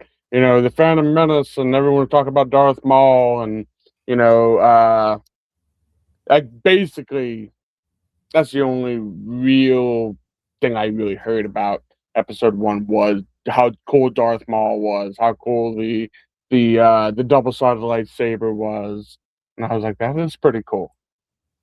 That's pretty much as far as when it first came out that I know as a kid. Watching it, I enjoyed it. I don't think it's as bad as everyone makes it out to be. It's not the best, but it does have my favorite character in it. Darth Maul. No, No. Jar Jar Binks. F you, sir, F you. You know that's what people call J.J. Abrams now. They call him Jar Jar Abrams because he Oh ruins man, things. that I would not take this Jar Jar Binks slander. Well, you know, and the actors that were in this, you know, like Armin Best, who played, you know, Jar Jar, and then you have, you know, the little kid, you know, who played Anakin, is I guess Mhm. that they got like a ton of shit for this, to Yeah, where the little kid who plays Anakin there ended up like becoming a bad kid, that he, you yeah. know, but he has said that, you know, it was never the, like, really like the fans. It was like little kids, like other people at school and stuff. And he just got kind of Mhm. messed up. And Yeah. then Armin Best has been in the series, you know, some of these TV shows. Mhm. So they brought him back. And of course, Christian Hayden's, you know, has come back along with, um, you know, other characters. I mean, even Yeah. Qui-Gon has come back. But so it's nice to see them all, you know, come back. Yeah. I remember Phantom Menace being a big deal. I bought the very first, and I wish I kept it, the very first figure, which are Yeah. the little droids, you know, like bark, bark, bark, bark, you know, and they, you know, Roger, Roger. Roger, Um, Roger. yeah, I bought that, and then but I sold it later on. Uh, Yeah. I went to these with, or this one with my friend Chris Decker, and his brother is Fred Decker. Fred Decker is the guy who directed The Predator. He directed Iron Man 3, Okay. many other films, Kiss Kiss Bang Bang, Night of the Creeps. He wrote House. So his brother is a big Hollywood director. So that was always cool that I got to hang out with, with Chris, because Chris was, he was in a lot of my short films when I was going to school. So we became friends, and he would always want to hang out with his wife, and his wife's like, John, take him to go see Star Wars again. Get him out of the house. I need privacy. So we would go see Phantom Menace. I think I saw it like 3 times, and it was at the cinema. And we would and he absolutely loved it. I really enjoyed it until I started thinking about it, and then realizing, okay, this is the original script that nobody wanted for Star Wars, where it's all about trade federations. And it was a Journal of the Wills, something like that, where it's just all boring, politicians and stuff.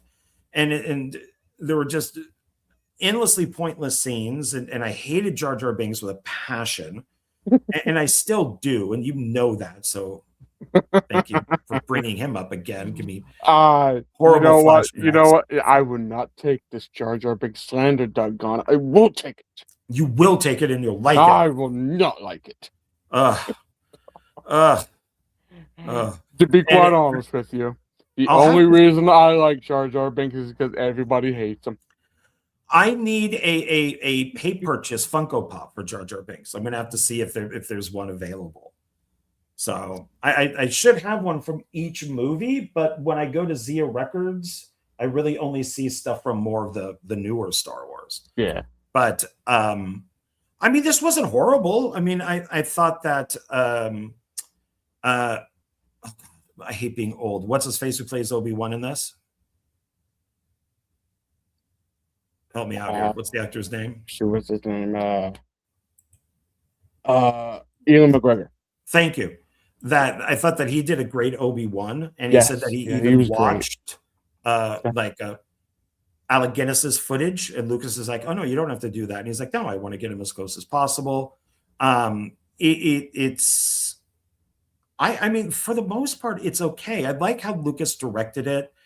I liked that he kind of shot it like like an old World War II movie in a way, that you would see the ships would fly out of a base that's on a hill, like a couple ships, and instead of following the one ship with the camera, a cannon would blow up like the second ship, and he would follow that ship down as it crashed. And I really liked how he shot that stuff. The pod race is fine. It's just the stories, Qui-Gon is fine. I think it's the film that made me, God, I'm awful with what the hell? I cannot remember anybody's name. Liam.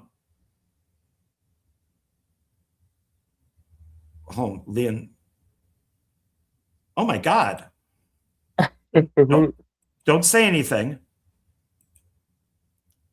Liam Neeson. Oh, okay. I wasn't sure who you were referring to, because I was like, I was like, who? I think you cut out there for a little bit. Well, because I didn't want you to say who it was, so I think I probably cut it short. My memory is just awful. But I think this is the first film where he was really an action star, and so I started to watch more movies with him. Of course, all the stuff with Darth Maul is awesome. And then, people criticize the movie, because they said, like, was it Watto, I think is his name, the junk guy? And they're like, oh, Lucas is making fun of Jewish people because of the nose and the money. And then you have those guys that have like the flat faces that are throughout the movies. Go, they are Jedis, we must kill them. And they were looked at as something too, and people criticized Lucas for that. So it's like, no matter what Lucas did, they were always compared to something else that would be negative. Like they were supposed to be Saudis or something like that. But that fight with Darth Maul at the end is great. I don't know how he can come back with his body being cut in half, but they did. In somehow. Yeah, he has the mechanical feet now. I guess he won't be having children, but and then now they have that new cartoon with him out, the new animated thing. Yeah. But I mean, it's okay. I think now I could watch it more than I could back then. You Yeah. know, and it's I all think because of what comes after it. I think what maybe some people didn't like is that this. I feel like this one is more kid friendly than all Oh, the other ones were. I mean, this. I mean, you know, you have young Anakin as a little boy. You know, you have something that hey, a kid can look up to. You know, it's Anakin's. You know, being free. You know, from being a slave anymore, and you know, well, him finally be starting his journey as a Jedi. I think my big problem with it is that because it is kid friendly, Mhm. what is he bitching about?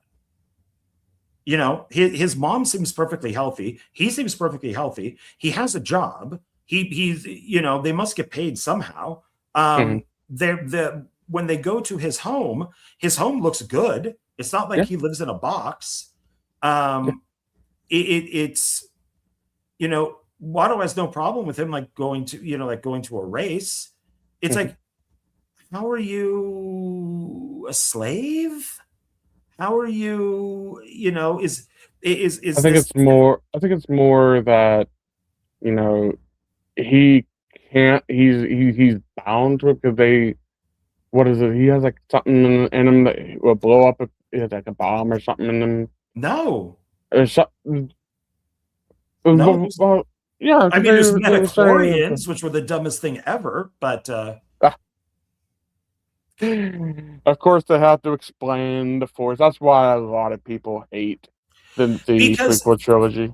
I think that you can that people could relate to the Force in the original movies from the way that it's described. Ben, Luke, whoever describes it, you know, even Vader, and you could, you know, when they're saying, you know, Yoda, you know, saying Mhm. it's the tree, it's the water, it's the dirt, it's the It's rock, it's It's you know, more in the original trilogy, it was more of a religion more than, yeah, like a you know. spiritual type of thing, like Yeah. a Well, state but of then being. this trilogy is kinda trying to make it more like, "Oh, well, if you have X amount of midichlorians in your bloodstream, then you can access the Force," and all that. Like, No, it's so stupid kinda because limits it more than anything. why not just have, you know, Qui-Gon and all them be like, I sense the Force. There's somebody here I've never sensed this like this before. This is huge. And then Mhm, they go to the planet and then they see little Anakin and he does something that with the Force that nobody else can do. mhm. And they're like, oh crap, that guy's the savior. You know, we're gonna, you know, like Yeah. nobody tested Jesus's blood. You know, the dude walks on water and he changes, you know, water into wine and all that. And they're like, oh my God, this guy is something. You know, we Yeah. gotta follow this guy. You know, Mhm. nobody is going up to him and going, Jesus, do you mind if we take some of your blood here? Oh my God, your holy, you know, blood count is massive. It's like just make him do something big, Yeah. and that's all they had to do. But instead they had to ruin it with the metachlorians, and it's but no, he doesn't have anything in him. He's just owned. He's just he was him and his mom were purchased, Or and maybe that so was because when they were sitting at the table, um, because he was like, "And they will blow you up," or something like that, and I don't know. Maybe I'm just misremembering that. yeah, I think it's just maybe he would be killed or something, or the family would be killed if they left, something like that. And Yeah. Okay. it's because he just leaves. I mean, you know, the mom has to stay, but he just leaves once, you know, Qui-Gon wins the race. Yeah. So but yeah, so and I think the fight against the little mini Death Star is fine. I mean, it's okay. Mhm. Yeah. I mean, it's all right. It's okay. So okay. Anything else on Phantom? I think we pretty much touched on everything. I mean, except I would not stand for the Jar Jar Binks slander. You will take it and love it. You will respect Jar Jar Binks. There we go. I will not. Moving on. So, Attack of the Clones, episode 2. And I gotta say, something that really annoys me about Lucas in these movies is how everything has to be connected. Anakin makes C-3PO, but yet C-3PO has no idea who Anakin is later on. Like, okay, were their minds erased? You got to think of all this crap. And then here you have to have Boba Fett's dad. And it's just like, okay, you want to have Boba Fett in there, but you can't call him Boba Fett because he would be a little kid. So we got to say that it's his dad. Even Guido is in, Phantom Menace. Like, why is everything connected? It's not necessary. It just causes more problems. Yeah. But I do have to say, this is my favorite out of the 3 prequels. Okay. And would you like to know why this is my favorite out of the 3 prequels? Enlighten me, John. It's because of this. Natalie Portman in a belly shirt. This is where I will say George Lucas is an absolute genius. Absolute genius. You take somebody who's massively hot and you put them in this costume, and then when they're about to fight in the arena, one of the monsters with the claws pulls her shirt off and makes it into a belly shirt. Genius. Pure genius. I mean, this is the whole reason why it's my favorite one, is I just get to watch half the film with her in a belly shirt. So, love it. Okay. Absolutely love it. So that is why. Okay. There you go. And I think, is this the one where she looks? Yeah, I don't think it's not Revenge. And she just looks great in this too. Just the costumes that they have for it. She looks really good. But I like a lot of this. I like the arena scene. I like I like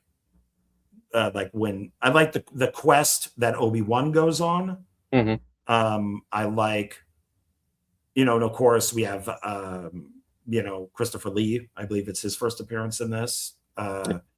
Who's great. Lucas wanted him in Star Wars, the original Star Wars. Mm-hmm. But the powers that be at Fox are like, George, we're not going to make a Hammer movie. You already got 2 people from Hammer movies in this. So it's great that he got to use Christopher Lee, at least in 2 of these movies. Yeah. I really like this one. I like that a lot of it is shot outside. I like that it's I like all the water stuff, and they go to that city where they see the clones. What is your take on it?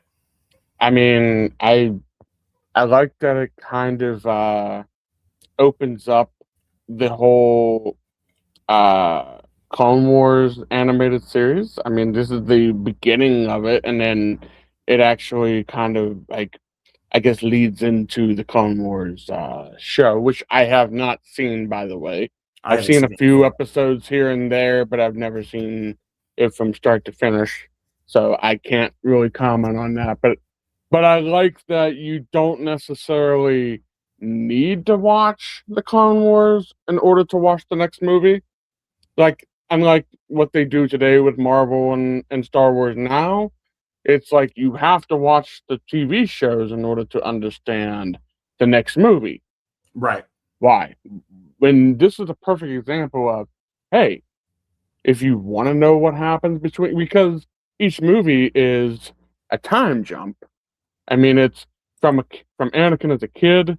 This one, he's more of like teenage 20s, something like that ish, maybe like teenage Anakin. Oh yeah. So and then the third one is more adult Anakin. So it kind of, so there's time jumps in between. But then when you get to 3, it's like, okay, you don't really need to know the Clone Wars story. You can if you want to, but this is our story. This is we're focusing on the main story here. Well, and that's when I heard that Dave Filoni was good. Is that when he was doing like Clone Wars? I think maybe he was part of Rebels, but and I think a lot of people think those are the first animated movies. When of course we got the Boba Fett thing from from the holiday special. But then there's also Droids was a cartoon series. Ewoks was a cartoon series. So there have already been, you know, animated stuff before this. As I'm sure it's not canon. But I've heard, you know, with Dave Filoni is a lot of people are like, oh, this guy's the shit. He's really good.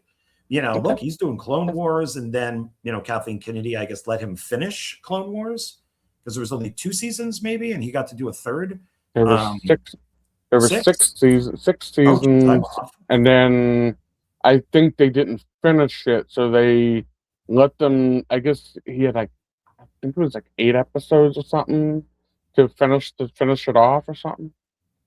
I could be wrong. It may be more, but I think it was like, I think it was something like there was a couple episodes missing, so they did like the lost episodes or something to finish it off. Okay. Yeah, I heard that he was really good with those. And then, you know, he wanted, you know, his main thing was Ahsoka, which was another girl boss show. And people were kind of like, uh-oh, you know, when that came out. But but with to go back to Attack of the Clones is I like Lucas's direction in this. I like, even though everything is shot in front of like a green screen for the most part, I think that it worked because that's what Lucas was, you know, back in the day, you know, with, you know, THX 1138 or even American Graffiti, another film I have a connection to because they shot that in the area that I lived. So San Rafael, that was all shot on the streets of San Rafael, its main street. And I lived right over the hill. And then at one point I lived right next to it. So THX 1138 I have a connection to because that was all shot in the Bay Area. My friend has brothers that are in the movie. I mean, all the Lucas stuff up there. Howard the Duck, I've been to those places. I know people who worked on the movie. So maybe that's my issue with a lot of this stuff is if you're in the Bay Area, and like I said, you're either somebody who worked on these or you know somebody who does, you kind of have investments. And then when somebody screws it up, like you're not just somebody who lives in Kansas and you're watching these movies. I would see Lucas walk around. I would meet these people. I would have conversations with them. And you know, like, oh, in Return of the Jedi, the scene with the speeder bikes, that's Muir Woods. And all of us have been to Muir Woods because we would go on like school field trips to Muir Woods. It's so I think that's why I have such an issue with a lot of the stuff is that if I was just some guy, probably not, I probably wouldn't care. But there is that, I don't know, there's something close. And I think a lot of us can't break away from that. It's really difficult. So but that's what Lucas was. He was the guy who would take chances. He was the innovator. He was the guy who would be like, we need to do this. And then people would create that technology. So when he's saying, you know, even though I think he did, you know, fuck up with the special editions, I think that in hindsight, he did good with the prequels. And I could watch any of the prequels. It wouldn't matter to me. I could watch all of them. I would prefer to go like, you know, probably Attack of the Clones, then Revenge of the Sith, then Phantom Menace. But I could still watch any of them. And maybe because they're all shot on the green screen, that's why the digital stuff doesn't look bad. Because it's, you know, he's not taking footage, like camera footage, and then putting digital stuff on it. But yeah, I really enjoyed Attack of the Clones. I thought it was good. I didn't mind Boba Fett's dad, even though, I mean, I just said, you know, why does everything have to connect? But I did like his head being lopped off, you know, and little Boba Fett's there just holding his head. I thought was funny. Samuel L. Jackson was great in this. You know, Palpatine, I thought that his rise, I mean, if anything, the prequels are really, they may not even be Darth Vader. Maybe they're the rise of Palpatine. I mean, it's more, you see more of the political rise of Palpatine from being just a regular senator to being, you know, the counselor to being the emperor.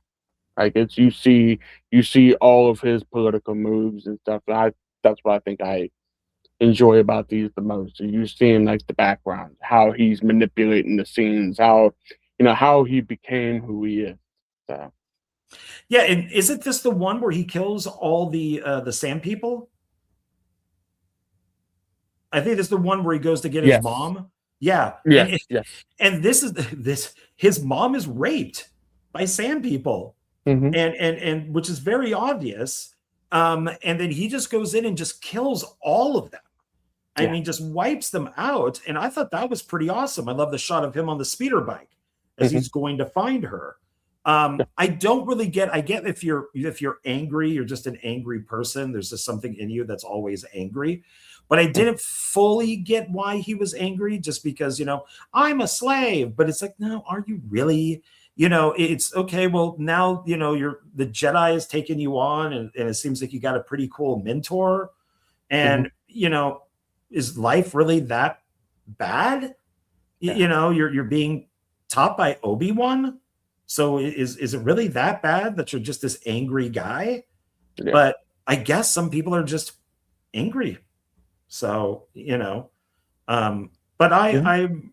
I liked it. I mean, it has the Empire Strikes Back ending, Hmm. where Luke and them are looking out of the window, and then this has that same thing with him and Padme and his hand, where they're on the balcony type of thing. So Yeah. yeah, This is I when like it. this is when they got married secretly, right? Yeah, yeah, Yeah. Okay. Yeah. yeah. So anything else? I mean, I think we pretty much touched on everything. The only thing I will say about the CGI, and this is not a knock against it, a lot of it, as a gamer, I felt like every time we seen the CG, like the big like every time there was like a bunch of groups, like you seen like a lot of the groups of robots walking or the Yeah. clones and all that. It really felt like it. I was watching a video game cutscene, and I'm like, No, I it's not completely bad. agree It's with you. not bad. I'm not for the time. I'm It like, it it that was looks really good. good. It looks fine, but it's too much. It's like Yeah. him taking the 5 planes in A New Hope and then making them like 20. Why do you need why can't you just show 20 clones? Like when they go to Mhm. do like a fight like in Phantom Menace, why do you have to show like 5,000 of them? Yeah. Why can't it just be a smaller amount? But Lucas said, well, in the prequels, I'm putting everything in every frame because he couldn't do it in the originals. So Mhm. he's just adding shit Yeah. to things for no reason. So if somebody's Yeah. looking out the window in one of the prequels, there's like 30 cars going by. Why? What it's just have a couple. It's distracting. It's like, ugh. Yeah. But okay, so this is the one that I think that everybody likes the best is Yeah. episode 3. Mhm. So I really like it. I like that Lucas stuck with what the comic book said, and I Mhm. think it's even in the novelization of Star Wars where they talk about like Vader falling into the volcano and all of that. So Yeah. but I really enjoyed this. I just hate the stuff with Padme at the end with she died of a broken heart. How about he just strangles the shit out of her? He just takes her out. Why does she, Or she just dies from childbirth. That would make a little more sense. yeah. I mean, it wouldn't be I think that was a very bad decision on his behalf. Like, oh, she she's perfectly healthy, but her life force is leaving her. Why don't you just have like she names them and then uh, and it just dies, just and then they're trying to save her. That would make more sense to me. Right, yeah. The stress of giving birth, the all the shit with Anakin. I Mhm. don't the broken heart thing I think is just stupid. Maybe they could have phrased Yeah. it better where it's just like, yeah, there was so much stress on her and there was a difficult, birth, because she Mhm. had twins that she just couldn't take it. I guess they would. I guess their whole excuse would be like, well, they're in the future. They have technology that can, bring her back or anything like that. Whatever. Yeah. It still would make more sense. She died giving birth, not of a broken heart. Right. It's stupid. It's stupid. It does I have will agree with you there. Thank you. I do love the very ending of this when Anakin is in the full suit, in the whole Vader suit, and he's like, "What about Padme?" And then Palpatine is like, "Oh, you killed her," and he's like, "No!" As he stands up and breaks away from the Yeah. bed thing that he's on, and Yeah. no, that's my favorite scene in the entire film. Yeah. So that to me is great, and I guess that is Hayden Christensen in the costume, because he said he was in the costume. Yeah. So but I always thought he got a bad rap too, because he's So good in my other question movies. is that oh shoot, I keep wanting to say his name wrong. The guy that did the voice of Vader in the original. Oh, trilogy. James Earl Jones. James Earl Jones. I keep forgetting his first name. I know it's Earl Jones, but I keep forgetting his name. Is that his voice that they use at the end there? Yeah. Is it? Lucas made sure to, because they didn't know how much longer he had, Mm-hmm. because I think that he had reported health issues. So anything with Vader, he recorded, just to make sure. But of course, today now they could just take his voice and manipulate it. So if they need to bring Just put it in the AI, and there you go. yeah, they got it. So it's but I like this one. I like the fight with with Yoda, and I like all this stuff with Christopher Lee, and it's unfortunate that he dies so soon. But he was in he's in the 3 original Lord of the Rings movies, which is great. He's in, of course, some Tim Burton movies. So people definitely used him because they knew who he was, and they were fans. So it was great seeing that. I like that Obi-Wan is looking more like Obi-Wan. The fight on the volcano is a little hokey. I mean, they are just kind of hopping around from like rock or whatever it is, and you would think, okay, would their clothes burn or something? They're inside a volcano. I got the high ground, Anakin. Don't do it. Yeah, but you were supposed to save us. It's yeah, I like the movie. It's got some cheese to it. I'll give it that. Well, Lucas is not the best writer. I think the whole prequel trilogy doesn't. It's definitely a little cheesier than the original trilogy. Yeah, there's always dialogue that's cheesy and that just doesn't make sense. There's always continuity errors. There's retconning. There's because like I've always wondered, like, why is something in Star Wars, because this takes place a long time ago in some other galaxy, why is something still called a door? Like, why is something still called a ship? Like, if you're from some place, you probably ship would have a different name. Trash compactor. Why would it still be known as a trash compactor? Wouldn't it have a different name? Because we would know trash compactor on Earth because we created the name trash compactor.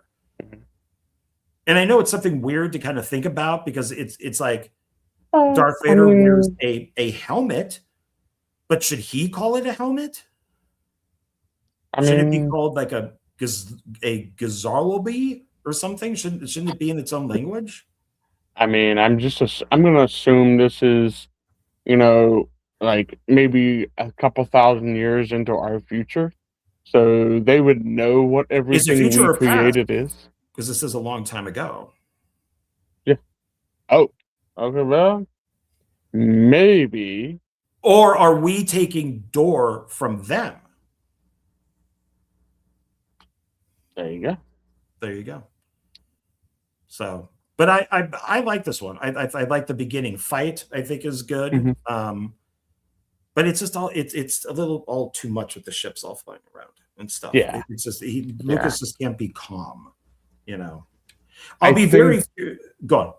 Yeah, I think the biggest problem with this one is Lucas was trying to jam pack everything he didn't do in the first two movies, and he was just trying to jam pack way too much into this. It's good. I mean, Grievous, the fight with Grievous is good. I mean, but I feel like he was just putting way too much in. Yeah, because I mean, he probably just didn't want to do more. And I think the biggest mistake that he did was sell it to Disney. I tear up when I see that video of him and Bob Iger and they're signing everything off, and I'm like, dude, you have no idea. And then when he's sitting at the round table and Kathleen Kennedy is there, and he's like, oh yeah, I trust her. She's going to do a great job. This is going to be better than ever. And it's like, you have no idea, man.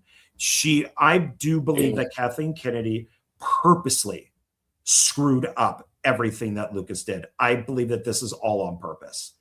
That she screwed up Star Wars. She screwed up Indiana Jones. She screwed up Willow to the point where they removed it. Willow doesn't exist anymore. You can only find a bootleg of it because they're just like, get rid of it. Get rid of it. This is they freaking Batgirled that thing.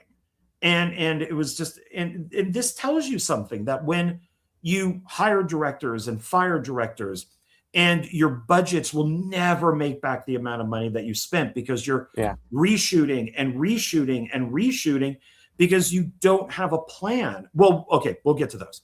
But so anything else to say with Revenge of the Sith?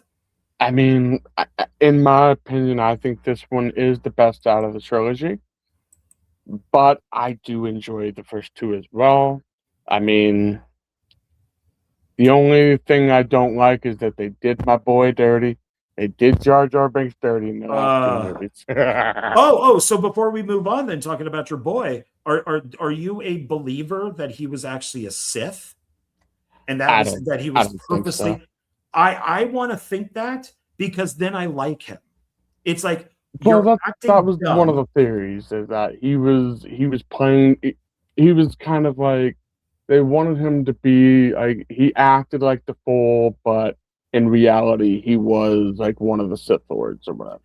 I want to believe that, because it would make me, because a lot of people said, of course, they always have to say Lucas is racist against somebody. So because Armin Best is black, and the way that they had Jar Jar Binks act, kind of like a fetch it, step it type of character, with his hands going up and down, and stuff.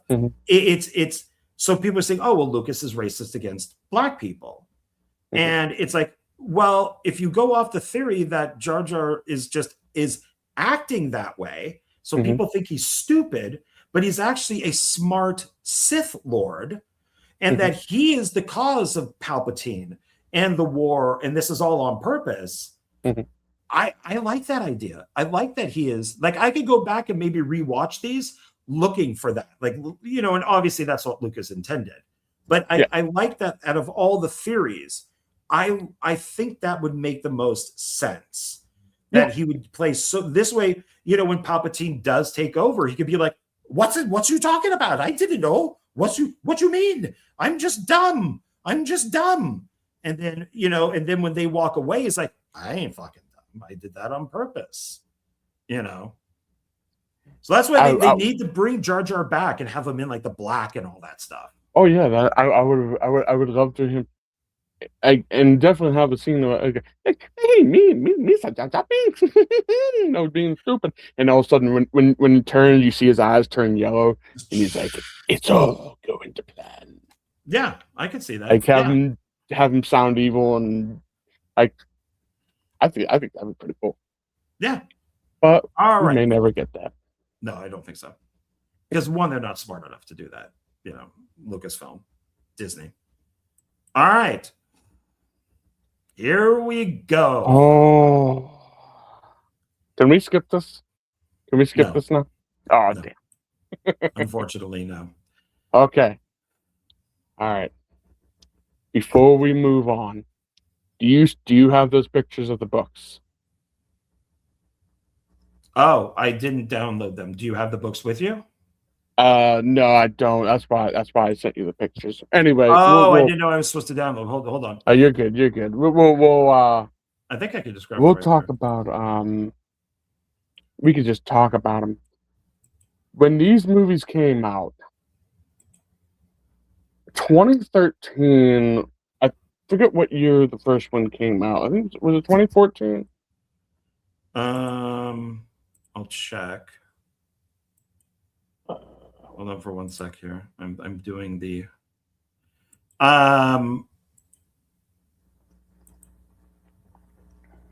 2015, 2017, and 2019. So Okay, so Lucas was doing 2015. every 3 years. Kennedy was doing every 2 years. Okay, so 2013 was the last time that they did a there's a series of novels called The Expanded Universe. And the last book that they came out with was in 2013 called The Crucible, I believe it was called. Anyway, Disney when Lucas sold the rights to Disney, Disney came out and specifically said, Bob Iger, Kathleen Kennedy, whoever said it, I don't know that much, that basically everything from 2013 back is considered non-canon. Okay. It is no longer canon anymore. So I got the books up. Just tell me how you want me to do them in what order. Okay, so here's the problem with that theory. In the prequel trilogy, in the third movie, there's a book called Darth Plagueis. Darth Plagueis is mentioned in the Revenge of the Sith, which I don't know if you can pull the book up or not. He's also mentioned in The Acolyte. Okay, so there you go. This book tells you how Darth Plagueis trained Sidious, which is Palpatine, how Palpatine became, which would be he'll be his apprentice. So Darth Plagueis is the master. Sidious is the apprentice at that point. So and this tells you the whole story of how he became the emperor. Because in the Sith lore, which there's another trilogy I have you show here in a little bit here. It's two. It should only be two. One to harness the power and one to crave it, which is Darth Bane, which is the trilogy I have. Oh, that okay. So the 3 books. Okay. Yeah. So this is actually the start of how the Siths became who they are now. Because at one point they were kind of like the Jedi. There were many, many Siths, and now this is the one that caused. This is the trilogy if you really want to go down the lore of how the Sith became who they are now. It's just 2, a master and an apprentice. So, taking all that, Disney said that these are no longer canon. As you can see at the top there, it says Legends. That's how they reprinted all these books, and they're now legend. They're no longer canon. So, I will come back to this when we get to Rise of Skywalker. Okay. What about the other book? Well, I just kind of wanted to. I don't know. It's kind of cool. If you want to, I love that cover. That cover is great. If you like Star Wars and you like zombies, there you go. Oh, okay. That interests me. So, there you go. It's like in The Force Awakens when Finn's stormtrooper gets the bloody handprint. Mhm. You know, down. It reminds me of that, which I really liked too. Yeah. So I think this okay. might be in the realm of non-canon, but maybe. I don't know.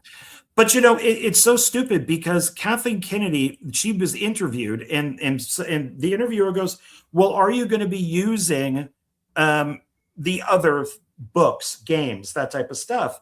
And she goes, No, there is nothing.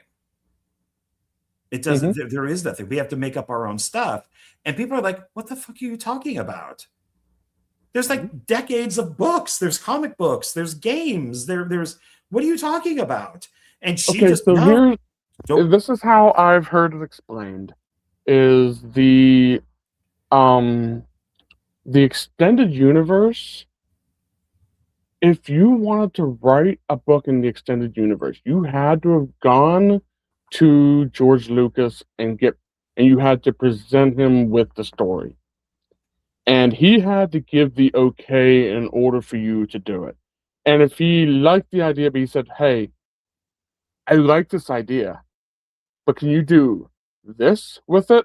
Can you add this? Can you add that?" And then you had to he would give you like some guidelines of, "Hey, these are some stuff I want you to put in it," and then you had to add that stuff into your story. So when they're saying that George Lucas had nothing to do with the extended universe, it's actually a lie.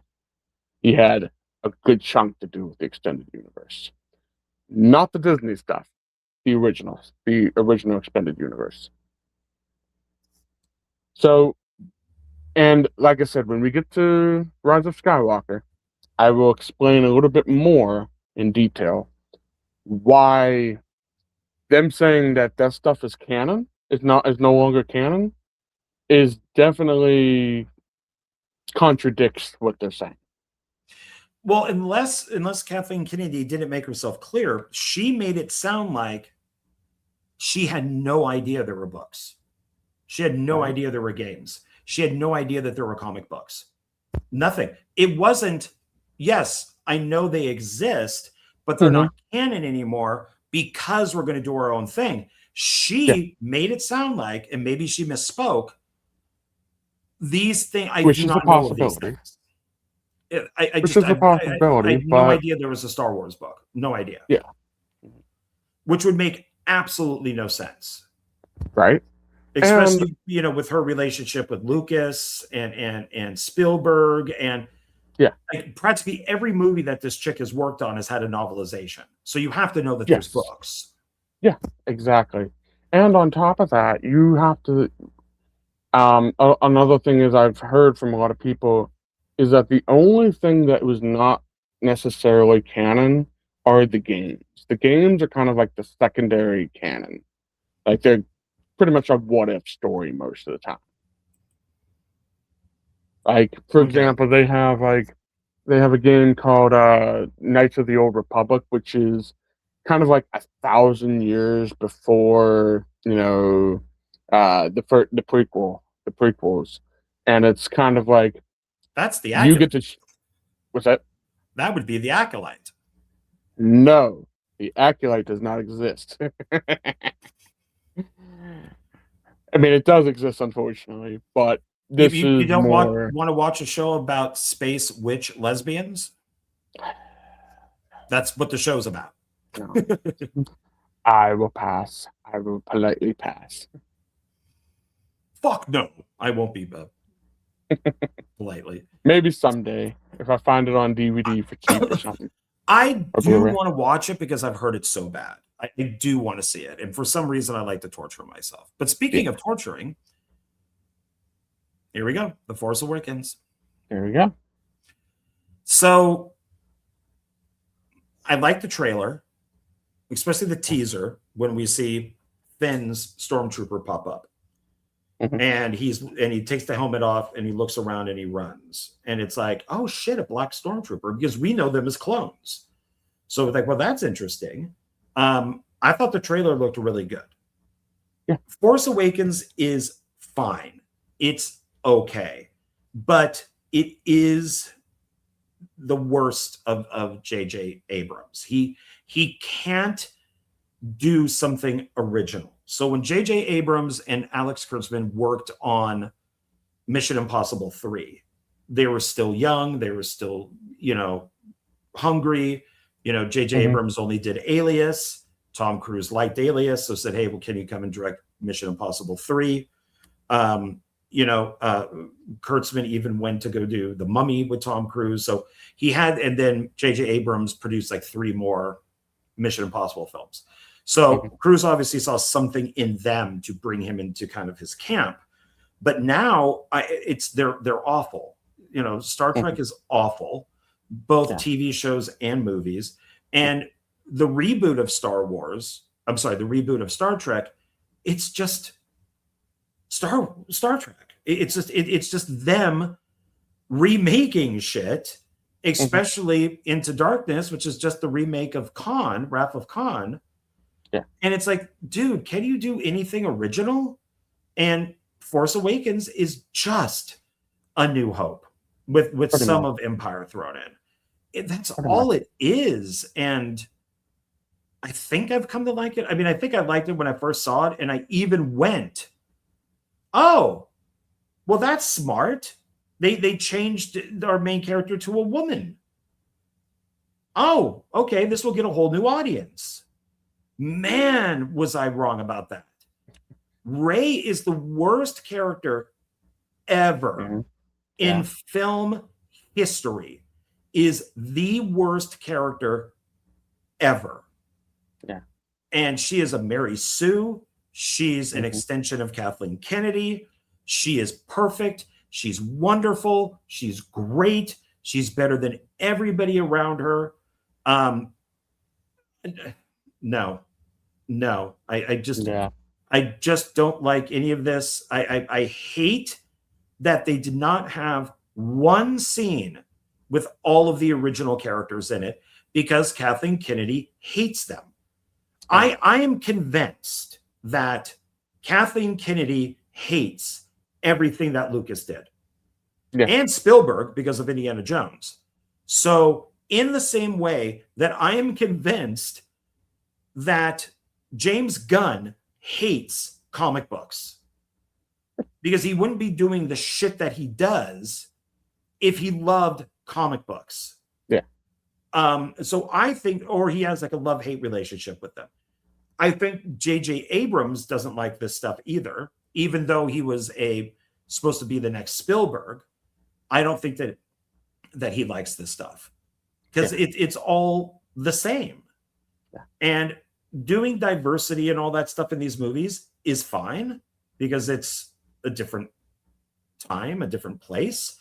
Yeah. So if you want to have an Asian character or a Black character or whatever it is, nothing wrong with that. That's perfectly fine. No. But to have no idea of where the story is going, why they didn't just sit down and go, this is what happens in the first movie, second movie, third movie. Sure, you're going to alter it along the way, but to have absolutely, and this is what Kathleen Kennedy does, is that she doesn't require this because she's a shitty producer.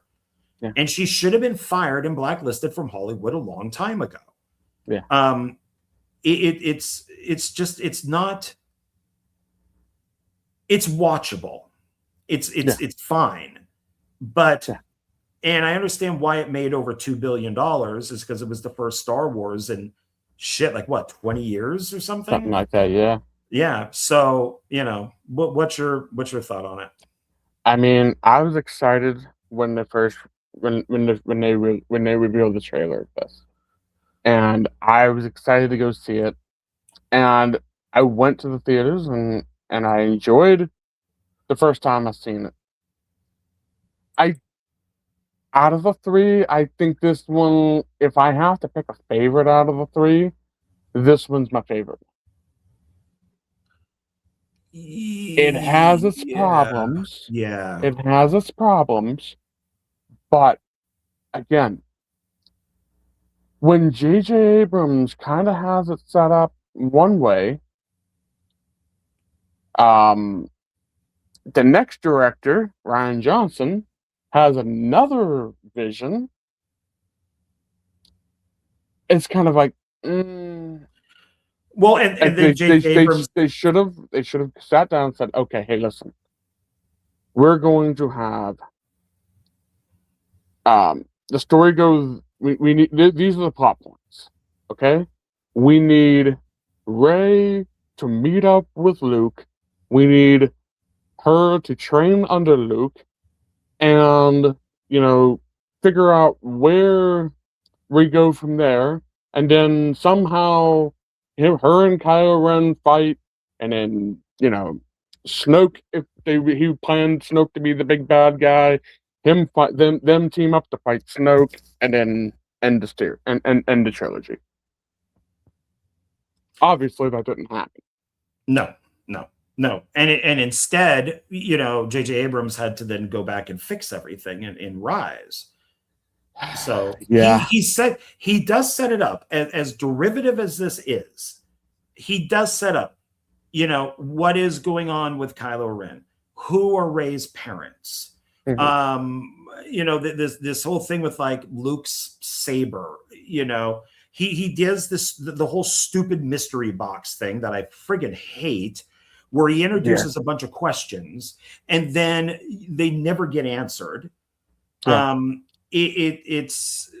We get these new characters that are pointless. Poe, Finn, all these guys are pointless. I mean, we like BB-8. BB-8 was BB-8. fine. Probably the only droid I actually like out of the show. Okay, the other one I like too, not just BB-8. The little one with the wheel. Do I forget what it's D something? He's in the third one. With the wheels. Oh, I don't know. I know there's the droid that's in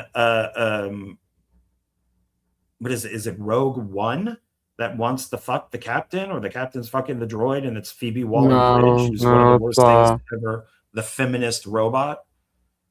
No, if you look at the Rise of Skywalker, it's right beside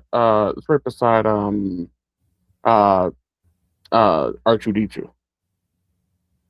Like right at the very bottom there. It's very small. There's BB-8 on the side, and then there's I forget what it's called.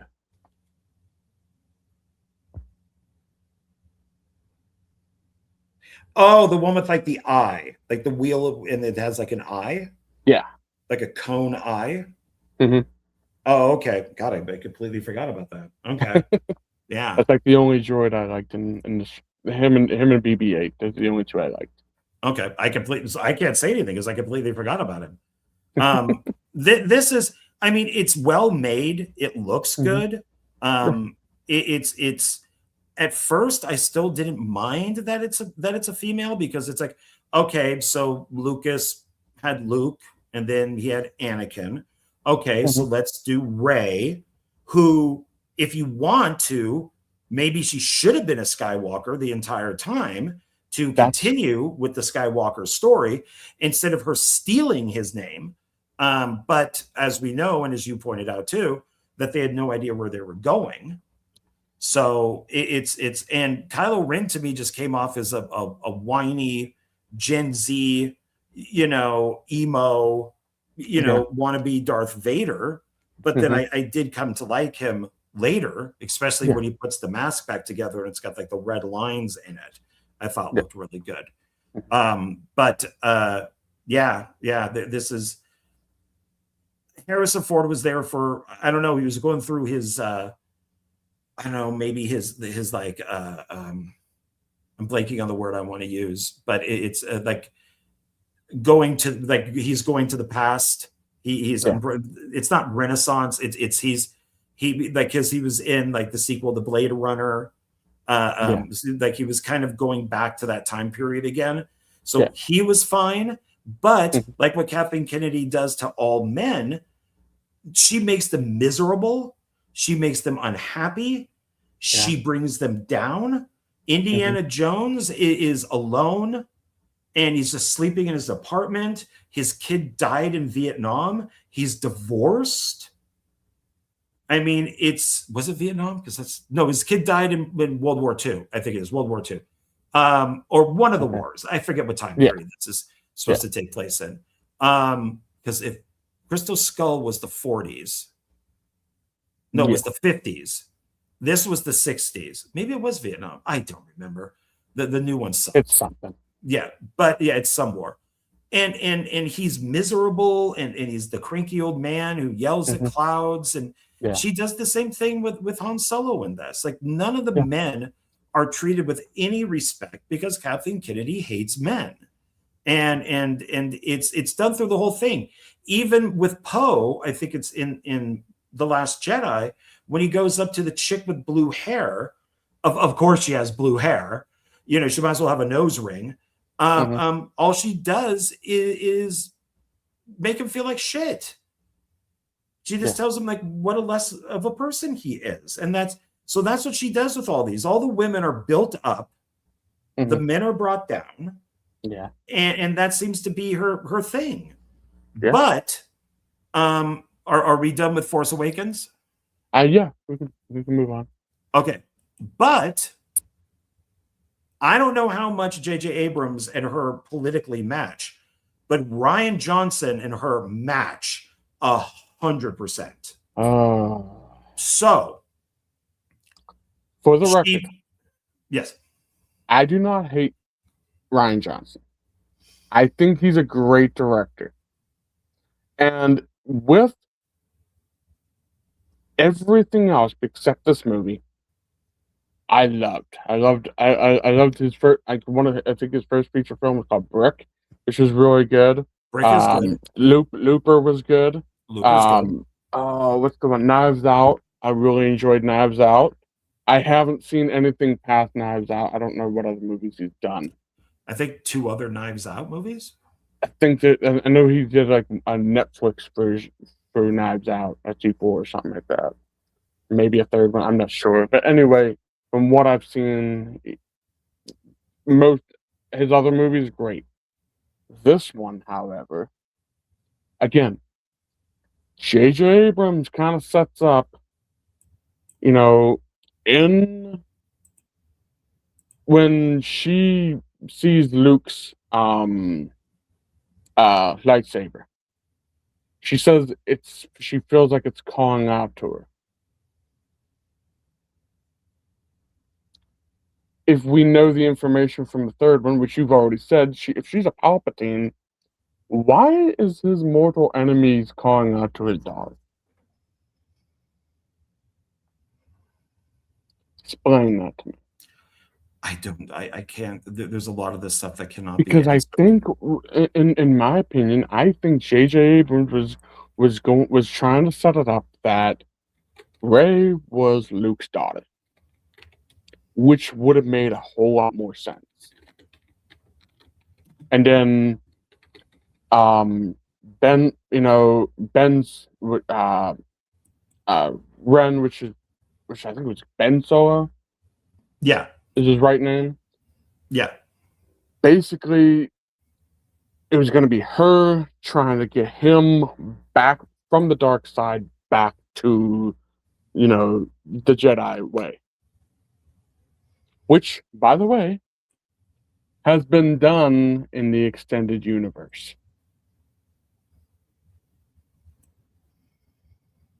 So, but that doesn't exist according to Kathleen Kennedy. Yeah.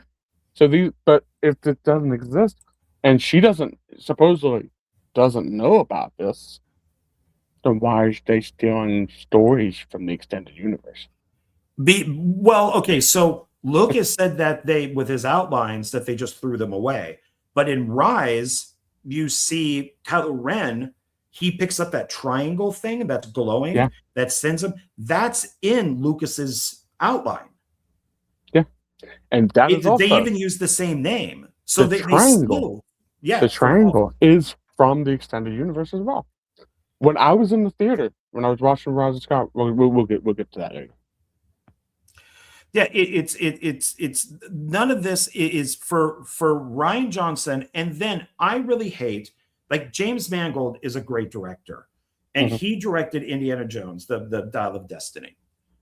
that, and then when people criticized it because it's so fucking woke, he went online, criticizing fans, criticizing people.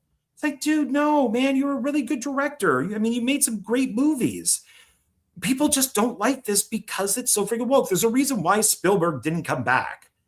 And it's like you're making a movie where Indiana Jones is less. They're building up the female character, his goddaughter or whoever she is, Phoebe Waller-Bridge again. And it's a very feminist movie about getting rid of him and bringing her in. And when people don't like that, you criticize them. And Rian Johnson did the same thing with The Last Jedi. And where he even has that picture of him saying, your Snoke theory sucks. He's holding up like the picture. Why not hold up a picture that just says something like, your Snoke theory is wrong, or your Snoke theory might be wrong, or Snoke theory, try again, something to kind of play along with everything instead of just criticizing the audience. I have not watched anything he's done. I think I saw the second Knives Out, which I thought was okay. I didn't bother watching the third. But I do love Brick. I love Looper. It's one of my favorite time travel films. But I don't want to deal with the guy. It's just like, dude, you're a dick. There's reasons. You took everything that was set up in the first movie and threw it away. You killed Snoke for no reason. You had Kylo Ren take his helmet and smash it against the wall because whoever told him, Snoke maybe, told him it was stupid. So he smashed it all up. In the first film, we don't know who Rey's parents are, but they blow up on that shuttle. And then in this film, we're told she's nobody. So in a way, he's bringing her down because she's nobody. And slowly but surely, Finn is pushed to the back, just running around. Poe is made less of a man. What's her name? Odo or something? Commander Odo. Laura Dern. She has the blue hair. Dern, and she just criticizes him when he's actually right, but God forbid a man say something. And so she has to put him down. And then he goes out on his own and then comes back, and then Princess Leia criticizes him. Oh God, then we have speaking of Princess Leia, we have the stupid Mary Poppins scene with the ship blowing up, and then she goes out, and because she has somehow is able to use the Force, just floats back in like Mary Poppins. And it's all this awful shit. And it's Luke just being a miserable, cranky, just where Mark Hamill has even said that he argued with Rian Johnson that Luke would never do any of this stuff. But he's like, all right, I'm getting paid. So, I got to follow it. And then I guess technically kills him at the end because, once again, God forbid Kathleen Kennedy keeps legacy characters around. So it's like what they did with Star Trek. It's the 25% rule. You change something by 25%. That way, the original person doesn't make money from that. So if you look at the Falcon in the Disney sequels, the radar dish is not round. It's rectangle. Okay. That way they don't have to pay Lucas. Like in Star Trek, the Enterprise is smaller. It's either smaller or bigger. It's one of the two. That way they don't have to pay people to use the Enterprise. So that's what Kathleen Kennedy was doing with all this stuff, is that she doesn't want to give Lucas money. She wants to create her own characters. That's why all the shit at Disneyland bombs, is because nobody wants Rey. Nobody wants Poe. Nobody wants these characters. They want Darth Vader, the old Darth Vader. They want old Luke. They want Han. And it's just not, I don't get it. I really think her agenda was to just fuck it all up. Like Lucas did something to her that she didn't like. And she said, I'm gonna destroy everything that you made, and that's my mission. Yeah. Have you watched the documentary on this? On this one movie? Yeah. There's a document. There's like what is it? A full-length documentary on the making of Star Wars: The Last Jedi. No, I think I watched the one for The Force Awakens, but that's it. Do yourself a favor. Don't do it. Don't do it, man. It's that bad. Watching it, literally. How do I say this? You know, I'm just gonna say it. It literally pissed me off. That's how bad it was. It was to the point to where Ryan Johnson was in the during a part. I guess he was filming, or he was in the board meeting or something, and they said, "Hey, George Lucas wants to talk to you." He goes, "George Lucas? Who's that guy?" Screw you, dude. Screw you. Just being a dick. And that's God forbid that you talk to the guy who created it. Here's my question to you. Does anything that happened in this movie further the plot at all?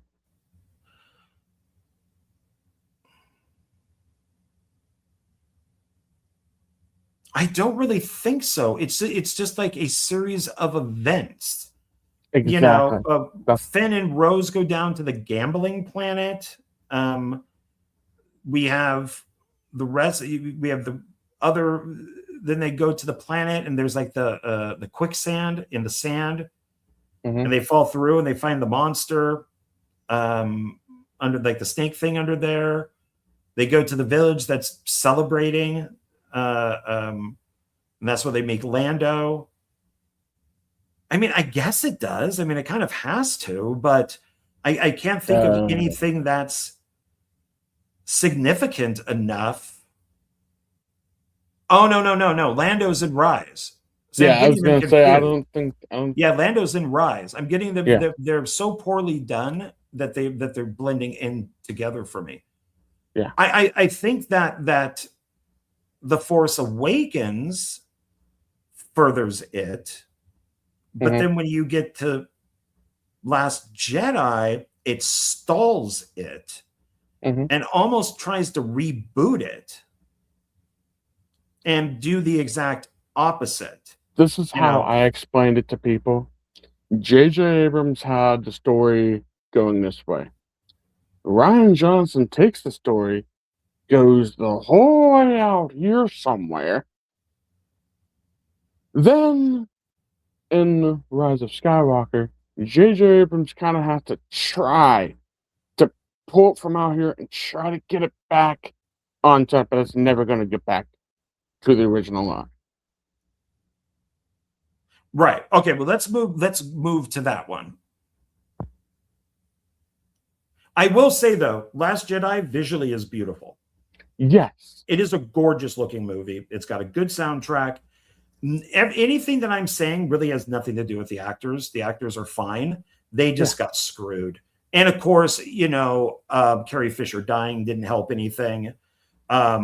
It's funny that they kill off the characters that are still alive, you know, the actors, and then they, you know, the real actress dies, and you know they can't do anything then. So it's just like, okay, so you killed off the actors that are still here. One of the actresses died. So like now you can't do anything because Kathleen Kennedy has to kill off all the, you know, the original characters. It would have made more sense if they would have just killed off Leia in The Last Jedi versus Rise of Skywalker. Just my opinion. Yeah, I forget exactly when she passed. They said that she died on a plane, like on the way back to America. Something happened. Yeah, I guess they used a bunch of footage that they didn't have, or they didn't use from the first, like from The Last Jedi. So that was the only thing they kind of had to use. Yeah, and you can't really fault. You know, it's like Fast and Furious when Paul Walker died. You know, it's like, shit, we're halfway through filming. Now what do we do? Yeah. You know, you got to figure out Kind what of to do. CGI carry Yeah. So Fisher's face onto somebody if you have to. yeah. I don't know if they did that or not, but it kind of seems like if Last Jedi hadn't come out yet and she passed, yeah, maybe she doesn't do a Mary Poppins. She dies in space. You know, but I don't know. I think, but so Rise of Skywalker or Rise of Palpatine. I got to be honest. I think it's the worst of the three. I really do, and it's the fault of Lucasfilm, Kathleen Kennedy, and the higher up filmmakers. So J.J. Abrams, Rian Johnson, you know, any other producers and stuff like that on it. You can't blame the guy who's doing the special effects or the wardrobe person. So J.J. Abrams had to come back and fix all the stuff that Rian Johnson ruined. Yeah. And so, you know, Kylo Ren rebuilds the helmet. Rey goes from being a nobody to now being the daughter of Palpatine. Well, Rian Johnson killed granddaughter. Yeah. Then, well, we'll probably find out at some point that there's like 200 clones of her. So, you know, that she'll be his daughter, his granddaughter, his great granddaughter. And then you know, they kill Snoke, who's supposed to obviously be the new baddie. And then, well, now what do we do? We can't introduce a whole new guy. I guess we'll bring back Palpatine. Oh, well, all the other Palpatines have been clones. So the one that Vader kills in Return of the Jedi is a clone and means nothing. That's what these guys don't get. They don't. It's like Lucas with Return of the Jedi. Lando should have died. So when Han looks at the Falcon and goes, I have a bad feeling that I'm not going to see her again. And Lando is right when the new Death Star is about to explode. The Millennium Falcon shoots out. Lando goes, Yahoo! And a fireball engulfs the Falcon and explodes it. You need loss. If you don't have loss, things have no meaning. It's important for people to die, to sacrifice to sacrifice themselves. It's so when you have something like Marvel, when Thanos does the snap, and then, you know, in Infinity War, and then Endgame, they're like, oh, we'll just use time travel. And now everybody's back to normal. What does it mean?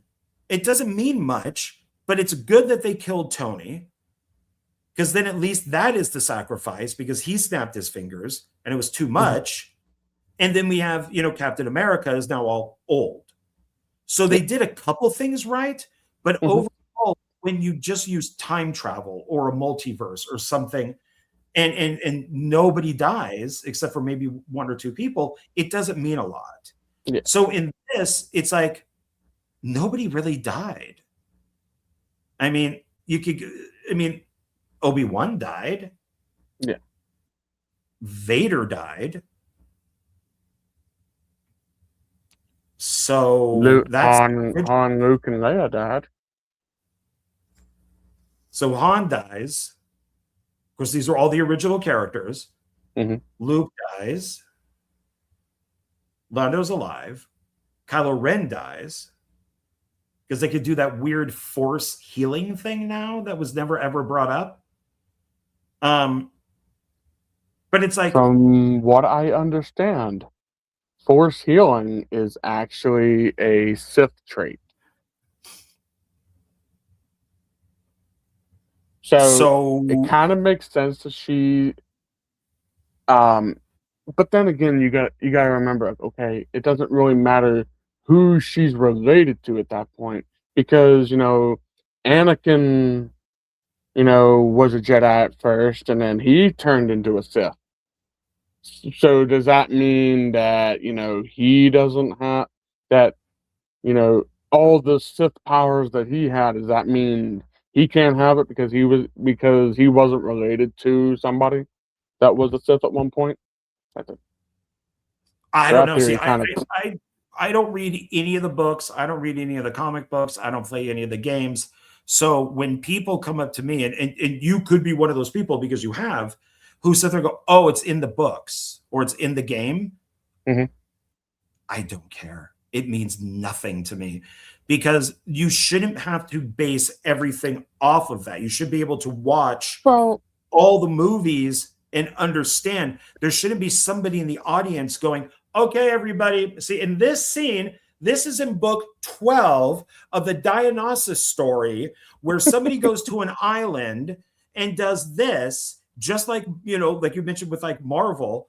And it's just like, it's this, you shouldn't have to watch, I get Mando and Baby Yoda because it's part of a series, part of a TV series. Mhm. But it's just, you shouldn't. When I saw the Force, the healing stuff, I was like, this is stupid. Yeah. What? This has never been brought up in any of the movies. Mhm. Yeah. So, but for Yeah. somebody who's played the games and read the books, it would make sense to you. It doesn't make sense to Yeah. Well, the Force lightning has always been like you associate Force lightning with Palpatine because Palpatine always did it, the lightning thing. And the lightning was cool.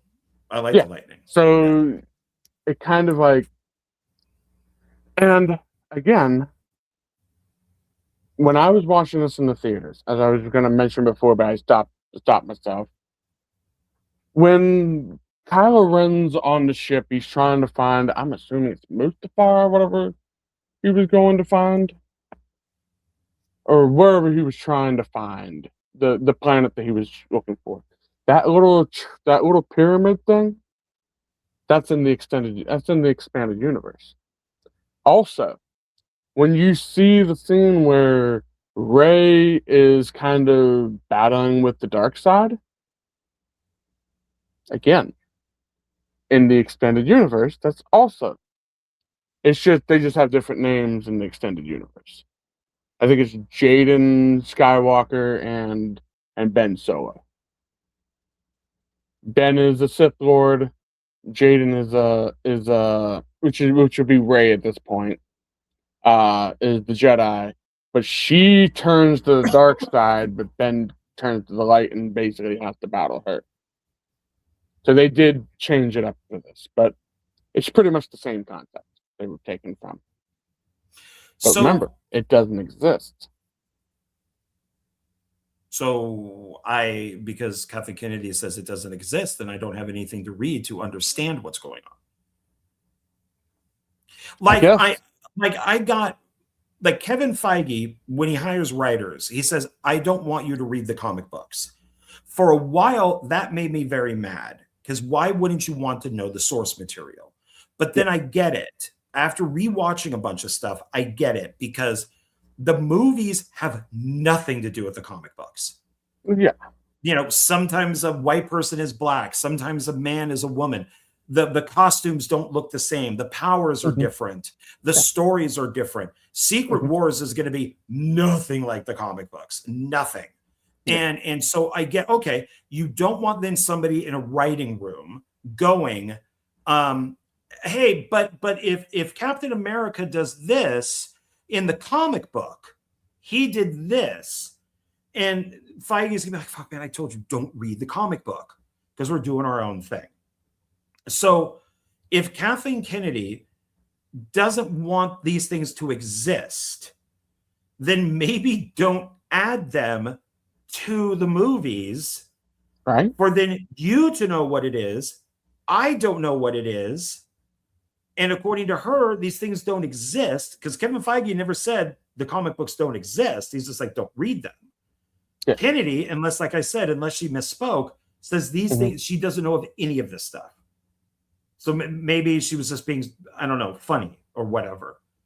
But it's, I think what you had just mentioned would have been more interesting if Kylo Ren turned good.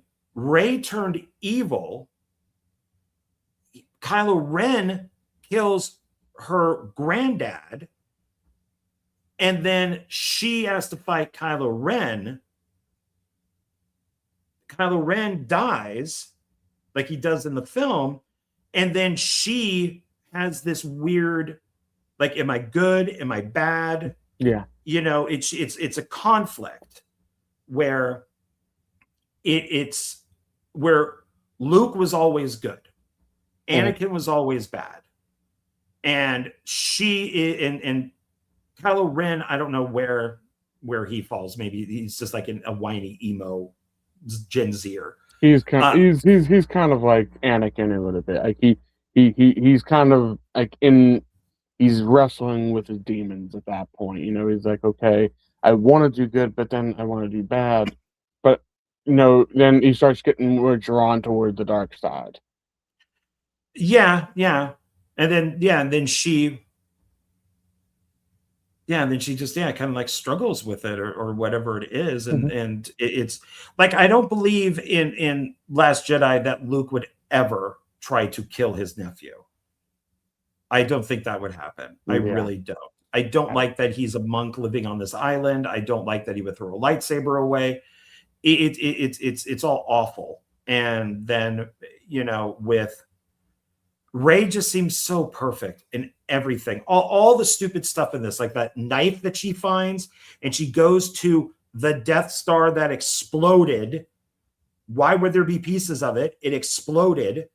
Then she holds it up and it maps out where she's supposed to go, and where she ends up in like the Emperor's area with like the chair and stuff. So much of this shit is stupid. It is so dumb. And it's all because of Rian Johnson. Yeah. And that The Force Awakens feels like a complete film. Last Jedi on its own feels like a complete film. This is like a Frankenstein mess of them trying to fix shit. Yeah. And that's exactly how I felt, because, you know, and a lot of it is fan service. Bring Palpatine back because, you know, we kind of screwed up the story. Let's Frankenstein it together. But okay, well, the Emperor somehow miraculously survived, so Darth Vader and them didn't die. With nothing. Somehow Palpatine survived. Somehow.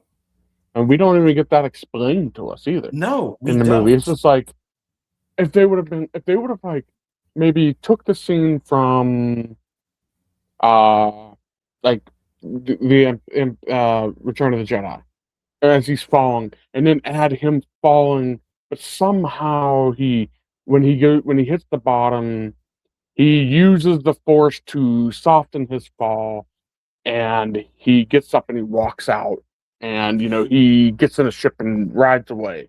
But it's a clone. So the clone can die. Snoke is even a clone.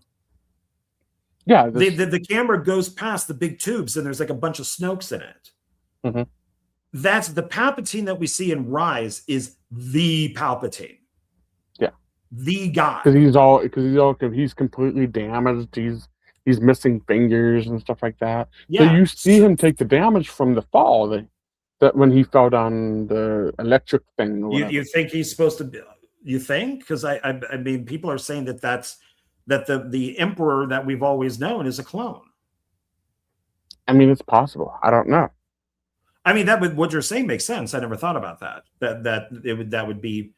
I mean, if he's the Emperor and the strongest thing out there, that he might survive that, but he'd be all screwed up. Yeah. Either that, or he's so old from, you know, he's starting to decay because he doesn't have, you know, the dark side. He doesn't have life force to suck from anymore. So you can see he's kind of decaying a little bit, maybe. Okay. All right. I never thought about that. So possible. Oh God. And then all the Star Destroyers that pop up, Once again, why does there have to be 1,000 Star Destroyers? Why couldn't he just make 3? Aren't 3 bad enough? 3 are pretty bad. But yet he has to, but somehow he alone creates like 1,000 Star Destroyers. No, it doesn't make any sense. None of this is. That is why I with as many problems as people have had with the other movies, and the thing is, and like as an example, this is apples and oranges. Halloween. Everybody complains about Rob Zombie's 2 Halloween movies.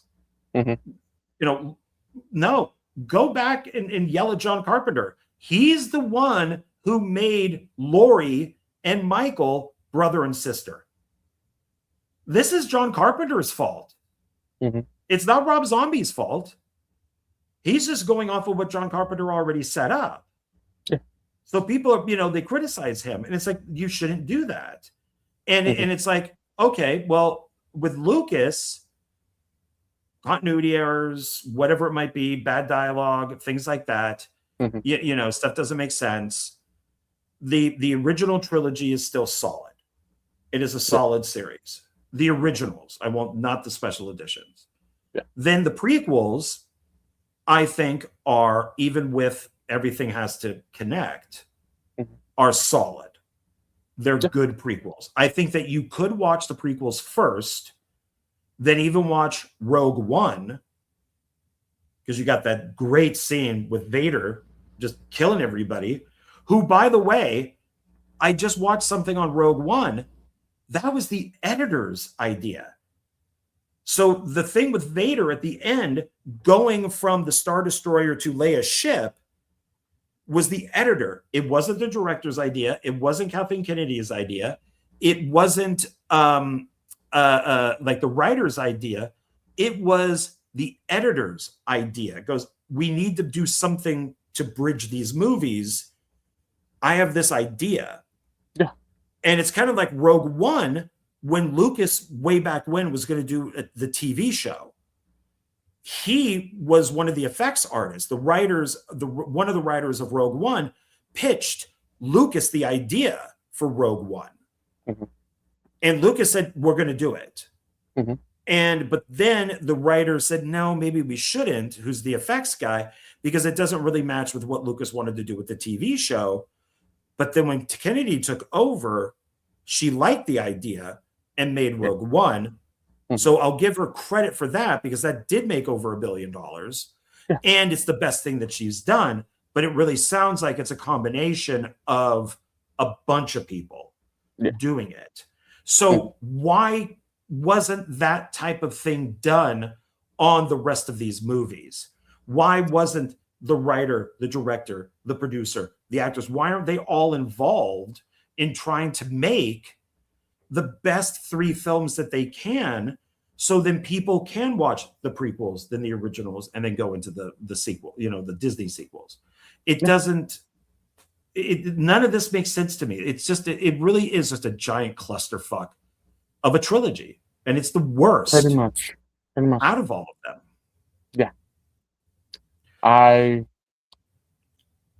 I wanted to love these movies. I really did. These are the first movies I got to see in the theaters. So I was excited. Oh, I'm sorry. Yeah.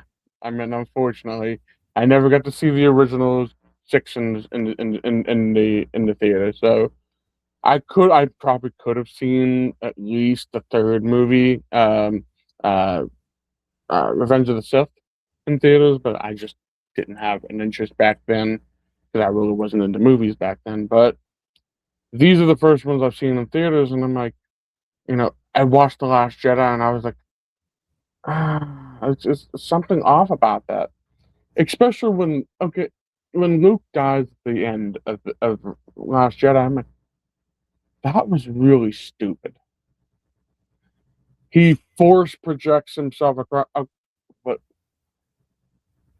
I would have rather him have died right there, like in battle. It's just my opinion.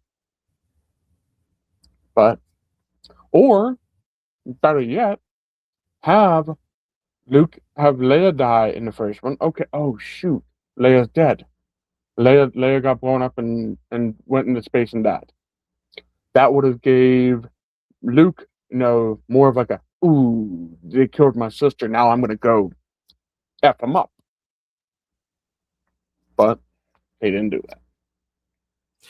No. Well, now the rumor is, this has kind of been out there for a little bit, but it's getting more and more, I want to say confirmed, but I guess they want to retcon the Disney sequels. They want to put the Legends title on it and say, okay, well, this isn't canon, and remake them, which is stupid because Carrie Fisher's dead.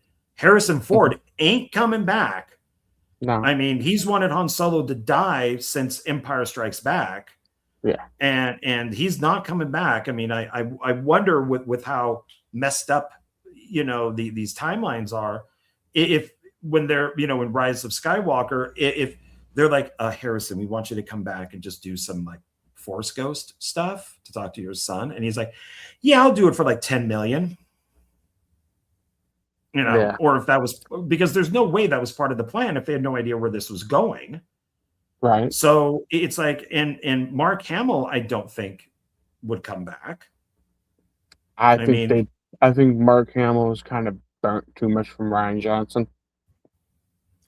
Yeah, well, and with his political views, I don't think anybody cares to have him come back now. So he's said way too much crap. So yeah, I don't know. I think they should just leave it as is. What I think they need to do, if they're going to make another trilogy, make it like 1,000 years later.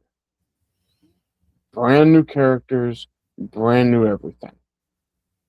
That's what I really wish they would have done with this. Just make Rey, Finn, and all them, leave Han Solo out of it, or make them have cameos, like they came in and saved him in a battle or something, or have Luke show up and just Rey's about ready to get killed, and Luke shows up and uses the Force to push them out of the way or something.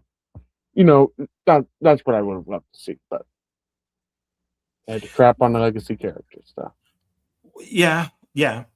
Well, it's because they're old white men, so you can't have them up there. One being an old white woman, but she was put up on a pedestal. It's just like you and I, we reviewed the I think OGP was with us, the Expendables movies, and I don't know if it's true or not. I hope it isn't, but it says that they're doing an all-female Expendables movie. I'm hoping it's just some stupid AI poster, but people are talking about it.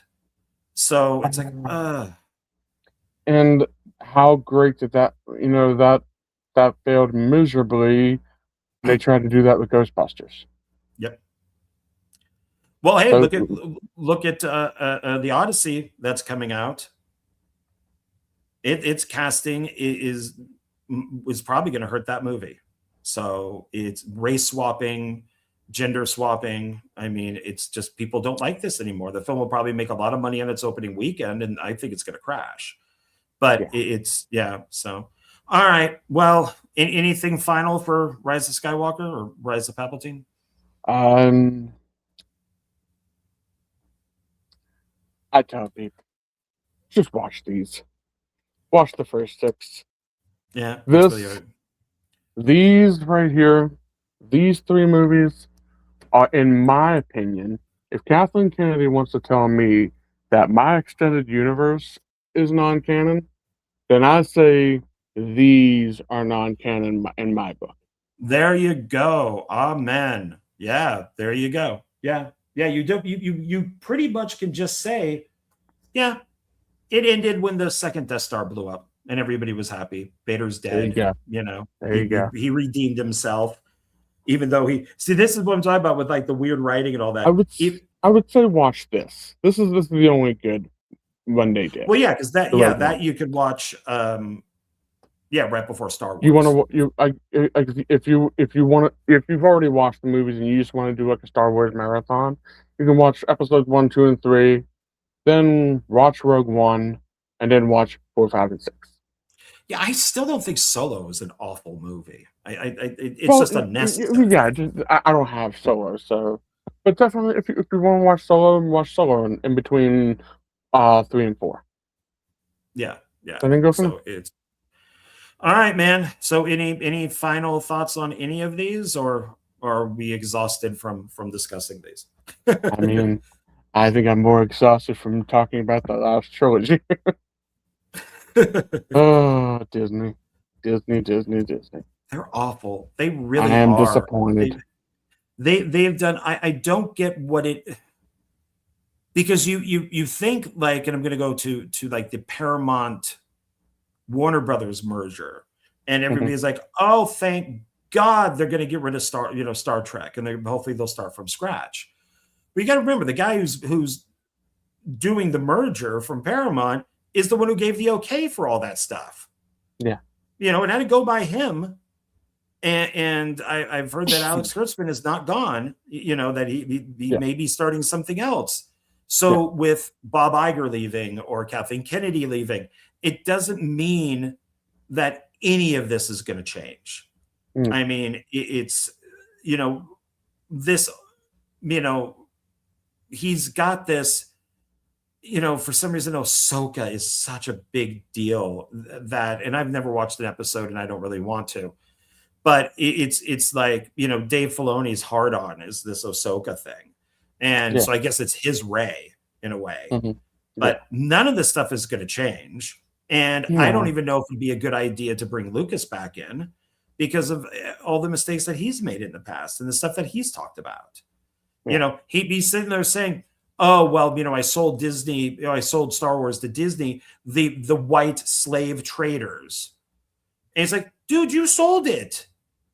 Don't criticize Disney. You sold it. They could do whatever they want. Yeah. And what, you're not a slave, guy. You're not making your people work. So it's like, dude, you're a fucking hypocrite, man. Yeah. So it's like, I even have issues with Lucas.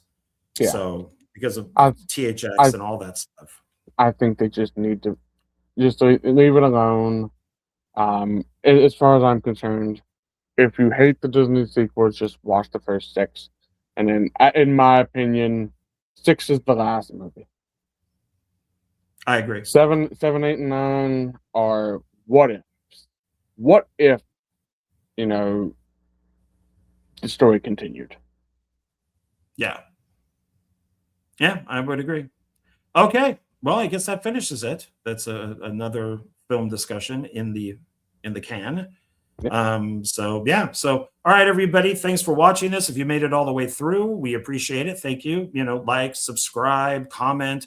What is your favorite trilogy? What is your least favorite trilogy? What is your favorite Star Wars? What is your least favorite Star Wars? Did you like the couple spinoffs? Did you enjoy the holiday special? Did you, whatever we've Do you like the TV shows? No. Yeah. I mean, the TV shows. Tell us all about it. Yeah. Even the animated stuff, Rebels, Clone Wars and all that stuff. So, let us know. But all right, everybody. So we will see you on the next one. And that's it, right, Donald? We're done? Yeah. All right, man. All right. Well, thank you, Donald, for being here. I appreciate it. And we'll see you on the next one. Okay, everybody. Bye. Bye, everybody. Bye.